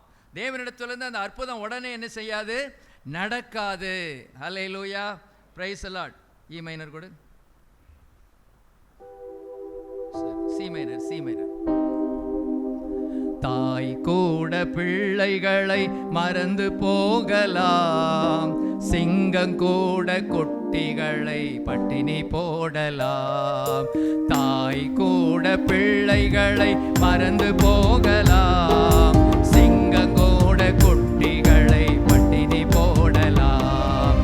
தாயினும் மேலாக அன்பு வைத்தவர், இரத்தத்தையே சிலுவையிலே உனக்கு தந்தவர். தாயினும் மேலாக அன்பு வைத்தவர், இரத்தத்தையே சிலுவையிலே உனக்கு தந்தவர். மறந்திடுவாரோ உன்னை வெறுத்திடுவாரோ? மறந்திடுவாரோ உன்னை வெறுத்திடுவாரோ? நம்பிக்கையை விட்டு விடாதே, நீ நம்பினவர் கைவிட மாட்டார். தாய் கூட பிள்ளைகளை மறந்து போகலாம், சிங்கம் கூட குட்டிகளை பட்டினி போடலாம். தாய் கூட பிள்ளைகளை மறந்து போகலாம், சிங்கம் கூட குட்டிகளை பட்டினி போடலாம். ஹல்லேலூயா. மறந்திடுவாரோ உன்னை வெறுத்திடுவாரோ? இந்த சவுல் வெறுத்தாரு, இந்த சவுல் மறந்துட்டாரு. கோலியாத்து அந்த தேசத்தை காத்ததை, கோலியாத்து மேலே ஜெயம் பெற்றதை, அதெல்லாம் அவர் என்ன செஞ்சிட்டாரு? மறந்து போயிட்டாரு. தனக்கு ஒரு இழுக்கு வந்த உடனே, தான் அவரை விட குறைவாக மதிக்கப்பட்ட உடனே இவர் என்ன செஞ்சு நினச்சிட்டாருன்னா, இனிமேல் அவ்வளவுதான், தாவீதை தூக்கி என்ன செஞ்சிருவாங்க? ராஜாவாக்கிடுவாங்க. நம்ம அப்படி நினைக்கவே வேண்டாம். நம்மளை குறை சொன்ன உடனே அந்த குறைக்கு நான் பாத்திரமானு அப்படியே ஏற்றுக்கிடாதீங்க. அப்படி ஏற்றுக்கிட்டிங்கன்னா நம்ம ஊழியம் செய்ய முடியாது, கத்தருக்காய் வாழ முடியாது. இது பிசாசு செய்கிற வேலை. 4 பேரை வச்சு நம்ம சொல்லுவான். என்ன சொல்லுவான்? இவன் பகைஞன் அப்படிமா. இன்னொரு இடத்துல சொல்கிறார், அவன் மகா தந்திரவாதி அப்படிங்கிறாரு. என்ன தந்திரவாதியா? மகா தந்திரவாதி. பாருங்க, நம்முடைய மகள் இவனை கொன்னா மீகாள் வந்து யாரா மாறுவா? விதவையாக மாறுவா. அதை பற்றிலாம் அவளுக்கு அக்கறை இல்லை. என்னுடைய மகள் வந்து விதவையானாலும் பரவாயில்ல, என் மருமகன் என்ன செய்யணும்? சாகணும் அப்படின்னு ஒரு வெறி பிடிச்சு அலைஞ்சார். கர்த்தர் சவுல் பக்கத்தில் இருக்காம தாவீது பக்கத்தில் தான் இருந்தார். ஹல்லேலூயா. ஆனால் ஒரு தாவீதாக நம்ம இருக்கணும். நாமும் சவுலாக இருந்துக்கிட்டு இருந்தால் நமக்கு தேவன் என்ன செய்ய மாட்டார்? கை கொடுக்கவே மாட்டார், கை கொடுக்கவே மாட்டார். சரி, இன்னொரு நபரை குறித்து நம்ம பார்ப்போம். சாத்ராக் தானியேலை குறித்து நம்ம பார்க்கலாம். தானியேல் 6:1 வாசிங்க. தானியேல் 6. முழுவதையும் ஆளும்படிக்கு தன் ராஜ்யத்தின் மேல் 120 தேசாதிபதிகளையும் ராஜாவுக்கு நஷ்டம் வராதபடிக்கு அந்த தேசாதிபதிகள் கணக்கு ஒப்புவிக்கிறதுக்காக அவர்களுக்கு மேலாக 3 பிரதானிகளையும் ஏற்படுத்துவது தரீவுக்கு நலமென்று கண்டது. இவர்களில் தானியேல் ஒருவனாயிருந்தான். இப்படி இருக்கையில் தானியேல் பிரதானிகளுக்கும் தேசாதிபதிகளுக்கும் சரி, நமக்கு தெரிந்த சம்பவம் தான். தரியு ராஜா இப்போ எங்கே வந்துட்டாரு? தரியு ராஜா இல்லை, தானியேல். தரியு ராஜா இப்போ தான் ஆட்சியை பிடிச்சிருக்காரு. வந்தவுடனே யாரை மேலே கொண்டு வர்றாரு? தானியேலை கொண்டு வர்றாரு. இவர் வரும்போது எப்படி வந்தார்? அடிமையாகத்தான் வந்தார். பாபிலோன் தேசத்துக்கு அடிமையாக வந்தார். ஒவ்வொரு பாயிண்ட்டையுமே நீங்கள் பாருங்கள், யாரை எங்கே கொண்டு போகிறாரு. அந்த வசனம் நமக்கு சிறியவனை புழுதியிலிருந்து எடுத்து குப்பையிலிருந்து உயர்த்தி பிரபுக்களோடும் ராஜாக்களோடும் உட்காரவும் சிங்காசனத்திலே அமரவும் பண்ணுகிறார். யாரை? எளியவனை, ஒன்றுக்கும் உதவாதவர்களை, அடிமையாக இருக்கிறவர்களை. இதான் ரொம்ப ஆச்சரியம். நம்ம வரும்போது அடிமையாக தான் இருந்தோம், ஒன்றுக்கும் உதவாதவர்களாக இருந்தோம். இன்னைக்கு நமக்கு அவருடைய அபிஷேகத்தை கத்த நமக்கு தந்திருக்கிறார், அவருடைய கிருபையை நமக்கு தந்திருக்கிறார். எத்தனை பாக்கியத்தை கத்த நமக்கு தந்திருக்கிறார் பாருங்க. இப்போ இவர் எங்கே வந்துட்டார்? 3 பிரதானிகளுக்கும் மேலே வந்துட்டார். திருப்பி மாற்றி சொன்னால் தரிவுக்கு அடுத்த ஸ்தானத்துக்கு வந்துட்டார். தேவன் கொடுத்ததெல்லாம் பாருங்க அப்படி தான் இருக்குது. ஒன்று அந்த ஸ்தானத்துக்கே கொண்டு வந்துடுறாரு, அல்லது அதுக்கு அடுத்த ஸ்தானத்துக்கு என்ன செய்கிறாரு? கொண்டு வர்றாரு. மற்றவங்கெல்லாம் எப்படி இருக்காங்க? பேருக்கு தான் இருக்கிறாங்க. பார்வன் சொல்லிட்டாரு, நான் பேருக்கு தான் இருப்பேன், மற்றவன் கையை கூட காலை கூட என்ன செய்யக்கூடாது? அசைக்கக்கூடாது. நான் ஒரு ஜனாதிபதி மாதிரி இருப்பேன். நீ என்னெல்லாம் ஃபைலில் நீட்டுறியோ நான் உடனே கையெழுத்து போட்டுருவேன். அந்த அளவு கர்த்தர் என்ன செஞ்சார்? தம்முடைய பிள்ளைகளை உயர்த்துகிறார். இன்றும் அவர் உயர்த்தி கொண்டு தான் இருக்கிறார். ஒருவேளை உலக பிரகாரமாக உயர்த்தாவிட்டாலும் எல்லா காரியத்திலும் ஆவிக்குரிய ரீதியாக நம்ம நல்லா உயர்த்தி கொண்டு தான் இருக்கிறார். அவருடைய அபிஷேகம் நம்முடைய தலைமையில் இருக்கிறது. எத்தனை பாக்கியம்! அன்னைக்கு ஒரு சிலர் மேலே தான் அபிஷேகம், இன்னைக்கு அப்படி இல்லை. மாம்சமான யாவர் மேலும் என் ஆவியை ஊற்றுவேன். இங்கே வந்திருக்கிறதுல நம்ம பெரும்பாலான அபிஷேகத்தை பெற்றுக்கொண்டவர்கள் தான். அபிஷேகத்தை பெற்றுக்கொண்டவர்கள். அபிஷேகம் பெறாதவங்க அபிஷேகத்தை பெற்றுக்கொள்ளணும். பெற்ற மாதிரி இருக்கக்கூடாது. அபிஷேகத்தை நீங்கள் பெற்றுக்கொள்ளவில்லை என்றால் எங்கே போக முடியாது? அந்த பரலோக ராஜ்யத்துக்குள்ளாக பிரவேசிக்க முடியாது. காண்கிற அனுபவம் தான்.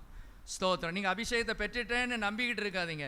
பெற்றுட்டேன்னா உங்களுக்கு ஒரு அடையாளம் தெரியணும். பெற்றுட்டேன்னா உங்களுக்கு அது தெரியணும், கர்த்தர் என்னோடு இருக்கிறார் என்கிற ஒரு உணர்வு என்ன செய்யணும்? இருக்கணும். சிலர்லாம் அப்படி மொட்டையாக பேசுகிறாங்க. நான் சிலர்கிட்ட கேட்பேன், அபிஷேகம் பெற்றீங்களா? பெற்ற மாதிரி நான் நினைக்கிறேன், அது இருக்குது, அந்த அந்நிய பாஷையில் பார்த்துக்கோங்க, ஆனால் அபிஷேகத்தை நான் பெற்றுட்டேன் அப்படிலாம் சொல்கிறாங்க. ஸ்தோத்திரம். அது ஒருவேளை இருக்கலாம், இல்லை நம்ம சொல்ல முடியாது. ஆனால் அதே சமயத்தில் இன்னைக்கு ஒரு அடையாளமாக நமக்கு தந்திருக்கிறாரு. பல காரியங்கள் இருக்கும். சிலர்லாம் அபிஷேகம் பெறாமலே கர்த்தருக்காக பெரிய காரியங்களை செய்த தேவதாசர்கள்லாம் உண்டு. இப்போ அவங்க பேரெலாம் எனக்கு ஞாபகம் இல்லை, யாருன்னு கரெக்டாக எனக்கு சொல்ல முடியல. சில தேவதாசர்கள்லாம் தேசத்தை அசைச்சிருக்காங்க, ஆனால் வெளியரங்கமான இந்த அபிஷேகத்தை என்ன செய்யல, பெற்றுக்கொள்ளலை. அந்த காலத்தில் தேவன் அவங்களை அப்படி பயன்படுத்தினாங்க. ஆனால் இந்த காலம் அந்த காலம் அல்ல. ஏன் இந்த காலம்? எந்த காலம்? கடைசி காலம். மாம்சமான யாவர் மேலும் நான் ஆவியை ஊற்றுவேன், கேளுங்கள் அப்பொழுது உங்களுக்கு கொடுக்கப்படும் அப்படின்னு சொல்லியிருக்காரு. அப்போ நம்ம அதை கேட்கும்போது அதை அவர் கர்த்தர் நமக்கு என்ன செய்கிறார்? தருகிறவராக என்ன செய்கிறார்? இருக்கிறார். இப்போ நல்ல ஒரு உயர்வு. ஆனால் எந்த ராஜா இவர் அப்படி உயர்த்தினாரோ இப்போ அவரே என்ன செய்ய வேண்டிய சூழ்நிலை வந்துருச்சு. சிங்கக்கபில தூக்கி போட வேண்டிய ஒரு சூழ்நிலை. அவரை ஏமாற்றி அதில் கையெழுத்து வைக்க வச்சுட்டாங்க. என்றாலும் கூட அவரால் தானியேலை காப்பாற்றவே முடியல. அல்லேலூயா. 14ஆம் வசனத்தை நான் வாசிக்கிறேன். ராஜா, இந்த சம்பவம்லாம் உங்களுக்கு தெரிஞ்சிருக்கிறதுனால அங்கே போகலை. அவங்க ராஜாவை மாத்திரம் வணங்கணும் அப்படின்னு சொல்லியிருந்தாங்க 30 நாள் வரைக்கும். இவர் என்ன பண்ணார்? தேவனை மாத்திரம் தான் வணங்கினார், ராஜாவை வணங்கலை. உடனே வந்து குற்றப்படுத்தினாங்க. எங்கே போடணும்னு? ராஜாவை வணங்கலைன்னா அவங்க சிங்கக்கபிக்குள்ளே போடணும்னு அவங்க தீர்மானம் பண்ணியிருந்தாங்க. ஆனால் இவங்க ரொம்ப தந்திரமாக செயல்பட்டதை ராஜா அப்புறம் தான் புரிஞ்சுக்கிட்டாரு. அந்த 14ஆம் வசனத்தில் பாருங்க, ராஜா இந்த வார்த்தைகளை கேட்டபோது தன்னில் மிகவும் சஞ்சலப்பட்டு தானியேலை காப்பாற்றும்படிக்கு அவன் பேரில் தன் மனதை வைத்து அவனை தப்புவிக்கிறதற்காக சூரியன் அஸ்தமிக்கு மட்டும் பிரயாசப்பட்டு கொண்டிருந்தான்.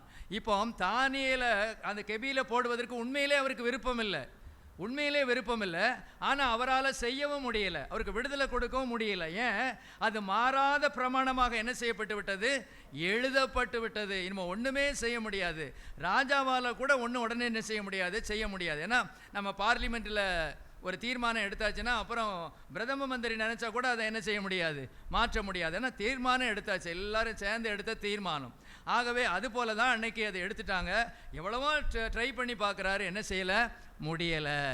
மற்ற இவர் விஷயத்தில் கொஞ்சம் வித்தியாசம். தரியுவுக்கு இஷ்டம் இல்லை, ஆனால் அவரால் தானியேலை என்ன செய்ய முடியல, காப்பாற்ற முடியல. டாக்டர்களால் நமக்கு நல்ல செய்யணும் அவங்க விரும்புகிறாங்க. டாக்டர்கள் என்னைக்காவது நமக்கு தீங்கு செய்யணும் விரும்புவாங்களா? விரும்ப மாட்டாங்க. நமக்கு ஆப்ரேஷன் பண்ணும்போது நல்லா நடக்கணும்னு தான் விரும்புவாங்க. ஆனால் சில சமயங்களில் அந்த டாக்டர்களால் என்ன செய்ய முடியல, நன்மை செய்ய முடியல. சில சமயம் அவங்க தவறாக சில காரியங்களை செஞ்சிடுறாங்க. அல்லது இந்த போன அந்த பேஷண்ட்ஸே ஏற்கனவே ரொம்ப நொடிஞ்சு போயிருப்பாங்க. அப்படிப்பட்டவங்களுக்கு சில காரியங்களை செய்யும்போது அவங்க என்ன செஞ்சிடறாங்க, மரித்து போயிடுறாங்க. டாக்டர்கள் எல்லாருமே சாகணும்னு நினைக்க மாட்டாங்க. ஆனால் சில சமயங்கள் அப்படி நடந்துருது. நான் சொல்ல வருகிற காரியம் என்னென்னா, மனிதர்களால் ஒரு எல்கை வரைக்கும் தான் காப்பாற்ற முடியும்.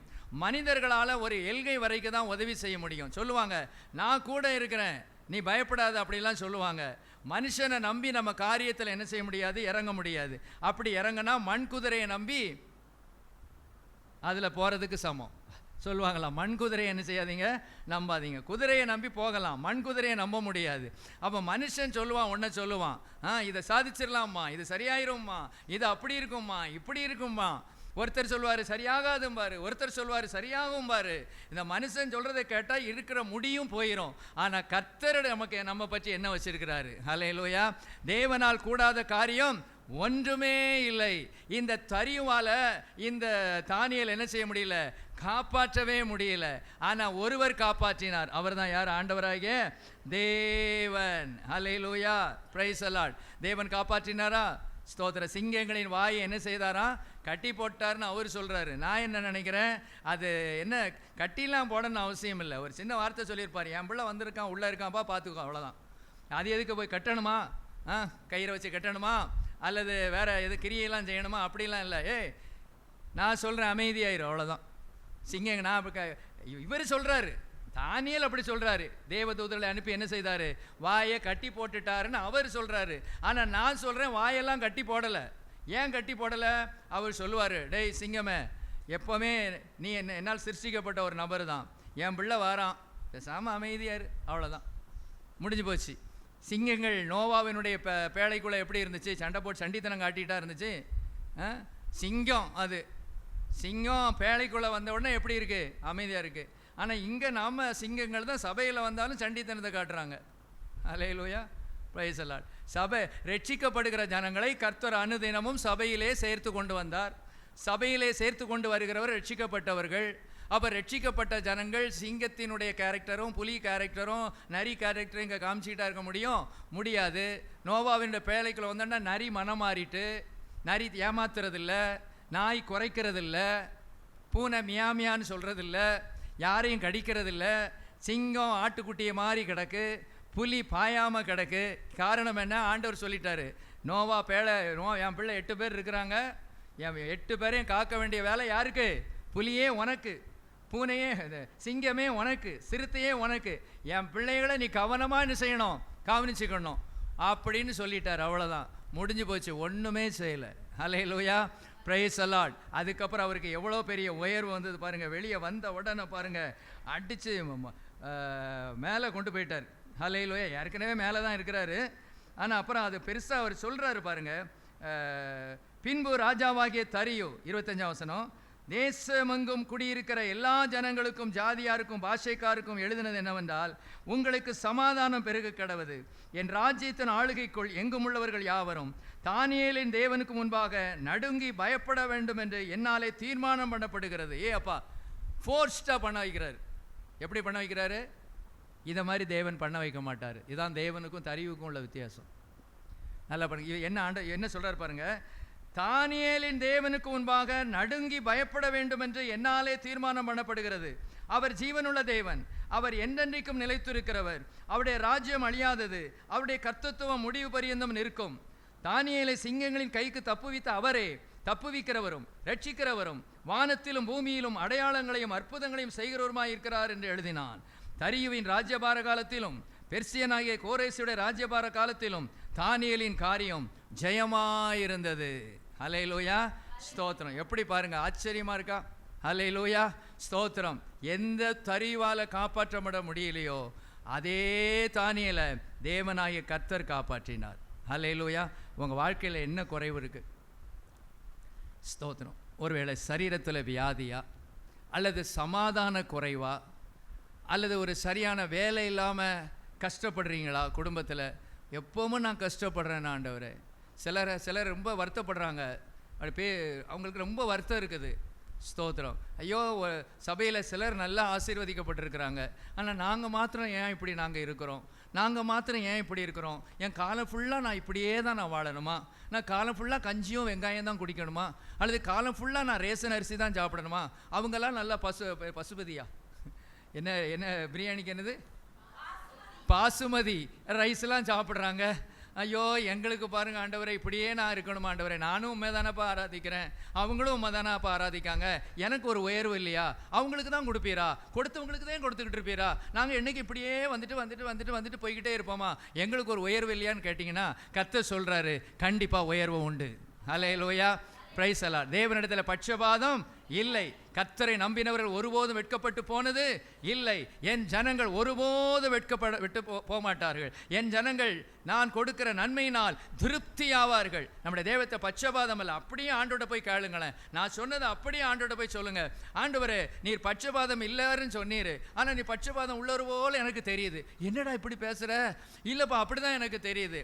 ஒரு சிலருக்கு மாத்திரம் அள்ளி வீசுறீரு, எங்களெல்லாம் கண்டுகிடவே மாட்டேங்கிறீரு. இது என்ன நியாயம்? நான் இன்னும் உண்மை பின்பற்றுவேன். நான் எனக்கு வேணும், இது இந்த நன்மை எனக்கு வேணும், இந்த ஆசீர்வாதம் எனக்கு வேணும், இந்த கிருபை எனக்கு வேணும். நான் என்ன சொல்றேன், நான் என்ன செய்ய சித்தமாக இருக்கிறேன் ஆண்டவர், நான் அதை செய்கிறேன். நான் இனிமேலாம் உம்மட்டு தூரம் போக மாட்டேன், உம்முடைய பாதத்தில் தான் இருப்பேன். என் வாழ்க்கையிலும் அற்புதம் நடக்கணும், நானும் நல்ல வீடு கட்டணும். அதனால நல்லா யோசிங்க. நம்ம ஆவிக்குரிய கிருபை மாத்திரம் இல்லை, அவர் உலக பிரகாரமான நன்மையும் தருவார். பிள்ளைகளுக்காக நல்லா ஜெபிங்க, நல்ல கைகள் என்ன செய்யுங்க, பிள்ளைகளுக்காக முட்டங்கால போடுங்க. ஆண்டவரை, பிள்ளைகளை ஆசீர்வதி ஆண்டவரை, படிப்பை கொடு ஆண்டவரை, தானியில உயர்த்தினவர், என் பிள்ளைகளும் நல்ல உயர்ந்த ஸ்தானத்தில் இருக்கணும் ஆண்டவரை அப்படின்னு நம்ம என்ன செய்யணும்? ஜெபிக்கணும். அல்லேலூயா, பிரைஸ் அலாட். எத்தனை பேரை பார்த்தோம்? முதல்ல யாரை பார்த்தோம்? போத்திப்பாரால் யோசேப்பு உயர்த்தப்பட்டார், கைவிடப்பட்டார், தேவனால் உயர்த்தப்பட்டார். அடுத்தது சவுலால் தாவீது உயர்த்தப்பட்டார், ஆகார் உயர்த்தப்பட்டாள், அந்த அம்மாவாலே கைவிடப்பட்டாள், தேவனால் உயர்த்தப்பட்டாள். அடுத்தது தாவீது உயர்த்தப்பட்டார், அதே சவுலால் கைவிடப்பட்டால், அதே தேவனாலே உயர்த்தப்பட்டார், ராஜாவாக மாறினார். அடுத்து இப்போ நம்ம யாரை பார்த்தோம்? தானியேலை பார்த்தோம். இன்னும் நிறைய இருக்குது, இதுக்கு போதும். அல்லேலூயா, பிரைஸ் அல்லாட். வேணா இன்னொரு நாள் என்ன செய்யலாம், அதை நம்ம பார்க்கலாம். அப்போ உயர்த்தினவர்கள் நம்ம என்ன செய்வாங்க? கைவிடுவாங்க. ஆனால் யார் கைவிட மாட்டா? தேவன். சொல்லிகிட்டே போங்க, நீர் என்னை கைவிட மாட்டீர் ஆண்டவரே. மனுஷன் கைவிடுவான், டாக்டர் கைவிடுவாங்க, நாங்கள் நம்பினவர் கைவிடுவாங்க, அரசாங்கம் கைவிடும், என் வேலை ஸ்தலத்தில் இருக்கிற அந்த முதலாளி என்னை கைவிடுவாங்க. ஆனால் நீர் என்னை கைவிட மாட்டீர் ஆண்டவரே, நீர் என்னை கைவிட மாட்டீர் ஆண்டவரே, நீர் என்னை கைவிட மாட்டீர் ஆண்டவரே. எல்லாரும் முழங்கால் போயிடுவோம். ஈமைனர். கலங்காதே நீ கலங்காதே, அன்பான தேவன் உன்னை நடத்திடுவார். கலங்காதே நீ கலங்காதே, அன்பான தேவன் உன்னை நடத்திடுவார். கண்ணீர்கள் யாவையும் மாற்றிடுவார், கவலைகள் யாவையும் நீக்கிடுவார். கண்ணீர்கள் யாவையும் மாற்றிடுவார், கவலைகள் யாவையும் நீக்கிடுவார். கலங்காதே நீ கலங்காதே, அன்பான இயேசு உன்னை நடத்திடுவார். மனிதரின் அன்பு மாறிவிடும், மாறாத இயேசு உன்னை நடத்திடுவார்.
கர்த்தர் நம்மை பார்த்து சொல்லுகிறார், நீ கலங்காதே, நான் உன்னை நடத்துவேன். மனுஷர்கள் உன்னை கைவிட்டுட்டாங்களா? நீ நம்பி இருந்தவங்க உன்னை கைவிட்டுட்டாங்களா? உன் தாய் உன் தகப்பனே உன்னை கைவிட்டுட்டாங்களா? நான் உன்னை கைவிடவே மாட்டேன். தாயினு மேலாக நான் அன்பு வைக்கிறவர். தாய்க்கு அன்பு கொடுத்ததே நான் தான். அந்த அன்பு கொடுத்த தேவனாகிய நான் உன்னிடத்தில் எவ்வளவு நான் அன்பாக இருப்பேன். யோசேப்பு அடிமையாக விற்கப்பட்டு போனான். அவனை அப்படியே விட்டுட்டேனா? இல்லை, அவனை நான் உயர்ந்த இடத்துல உட்கார வச்சேன். தாவீதை கொல்வதற்கு சவுல் எவ்வளவோ முயற்சி செய்தான், ஆனால் கொல்வதற்கு அனுமதிச்சேனா? இல்லை. அந்த இடத்துலையே அவனை கொண்டு தூக்கி உட்கார வச்சு அழகு பார்த்தேன். தானியேலை அழிக்கும்படியாக எதிரிகள் எவ்வளவோ வேலை பார்த்தாங்க. அழிஞ்சிட்டாரா தானியேல்? இல்லையே. அவனை உயர்ந்த ஸ்தானத்தில் வச்சது மாத்திரமல்ல, பல ராஜாக்கள் வந்தாங்க போனாங்க, ஆனால் தானியேலாகிய அவர் உயர்ந்த ஸ்தானத்தில் இருந்தார். நேபுகாத் நேச்சார் ராஜா, தரியு ராஜா, கோரேஸ் ராஜா, இப்படி யார் ஆண்டாலும் சரிதான், தானியேலை முதல்ல அங்கே பார்ப்பாங்க. அந்த அளவு தானியேலை நான் உயர்த்தினேன்.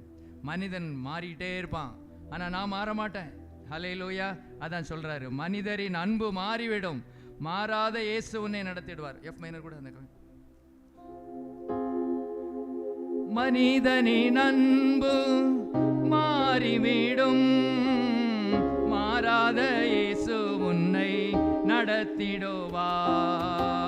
மனிதரின் அன்பு மாறிவிடும், மாறாத இயேசு உன்னை நடத்திடுவார். கலங்காதே நீ கலங்காதே, அன்பான இயேசு உன்னை நடத்திடுவார். கலங்காதே நீ கலங்காதே, அன்பான இயேசு உன்னை நடத்திடுவார். ஹல்லேலூயா. அப்படியே தேவ சமுதிரம் ஒப்பு கொடுப்போம். நம்ம கலங்க வேண்டாம். நம்மை கைவிடாத ஒரு நேசர் நம்மத்தில் வந்து அசைவாடி கொண்டிருக்கிறார். இந்த வருஷத்தின் ஆரம்பத்திலிருந்து இந்த நாள் வரை அவருடைய கிருபை நம்மோடு கூட இருந்தது. எந்த சூழ்நிலையிலும் தேவன் நம்மை கைவிடவில்லை. ஒருவேளை எத்தனையோ ஆக்சிடென்ட்ஸ், எத்தனையோ காரியங்கள், எத்தனையோ வியாதிகள், எத்தனையோ பலவீனங்கள், எத்தனையோ சோர்வுகள் நம்முடைய வாழ்க்கையில் வர அனுமதிக்கப்பட்டாலும் தேவன் அவைகள் எல்லாவற்றையும் நம்மை விடுவித்தார். ஒருவேளை ஒரு சிலருடைய வாழ்க்கையிலே அப்படிப்பட்ட விடுதலை கிடைக்காமல் இருக்கலாம். அவர் வாக்கு கொடுக்கிற தேவன். நான் வாக்கு மாறப்போவதில்லை என்று கர்த்தர் சொல்லுகிறார். நான் சொன்னால் அதை செய்வேன். ஹல்லேலூயா. நான் கண்டிப்பாக அதை செய்வேன். ஒருபோதும் நீங்கள் வெட்கப்பட்டு போக மாட்டீர்கள், நாங்கள் உன்னை கைவிடவே மாட்டேன் என்று கர்த்தர் நம்மை பார்த்து சொல்லுகிறார். எங்கள் நல்ல பிதாவே, நன்றியோடு நாங்கள் உம்மை துதிக்கிறோம். நீர் எங்களுக்கு இத்தனை வருஷங்கள், இத்தனை நாட்களும் நீர் நல்லவராகவே நீர் இருந்தீர் ஆண்டவரே. ஒரு போதும் நீர் எங்களுக்கு துரோகம் செய்யவே மாட்டீர் ஆண்டவரே. மனிதர்களாகிய எங்களுடைய அன்பு நேரத்துக்கு நேரம், காலத்துக்கு காலம், சமயத்துக்கு சமயம் மாறிக்கொண்டே இருக்கிறது ஆண்டவரே. ஆனால் நீரோ மாறாதவர் ஆண்டவரே. உம்முடைய அன்பு மாறாதது ஆண்டவரே. எங்களை அதிகமாய் நேசிக்கிறீர் ஆண்டவரே. இந்த வருஷத்தின் முடிவுக்குள்ளாக வந்திருக்கிற எங்களை இன்னும் பலப்படுத்துவீராக. வருகிற புதிய ஆண்டிலே நாங்கள் கால்களை பதிக்கும் போது மிகுந்த சந்தோஷம் அடைந்தவர்களாக ஆண்டவரே, உலக நன்மைகளும் ஆவிக்குரிய நன்மைகளும் பெற்றவர்களாக நாங்கள் ஆசீர்வதிக்கப்பட தேவன் நீர் கிருபை செய்வீராக. யோசேப்பை உயர்த்தினவர், தாவீதை உயர்த்தினவர், தானியேலை உயர்த்தினவர், ஆகாரை உயர்த்தினவர், நீர் எங்களையும் உயர்த்த நீர் போதுமானவராக இருக்கிறீர். கிருபை கூட இருப்பதாக. இயேசுவின் மூலம் கேட்கிறேன் பிதாவே.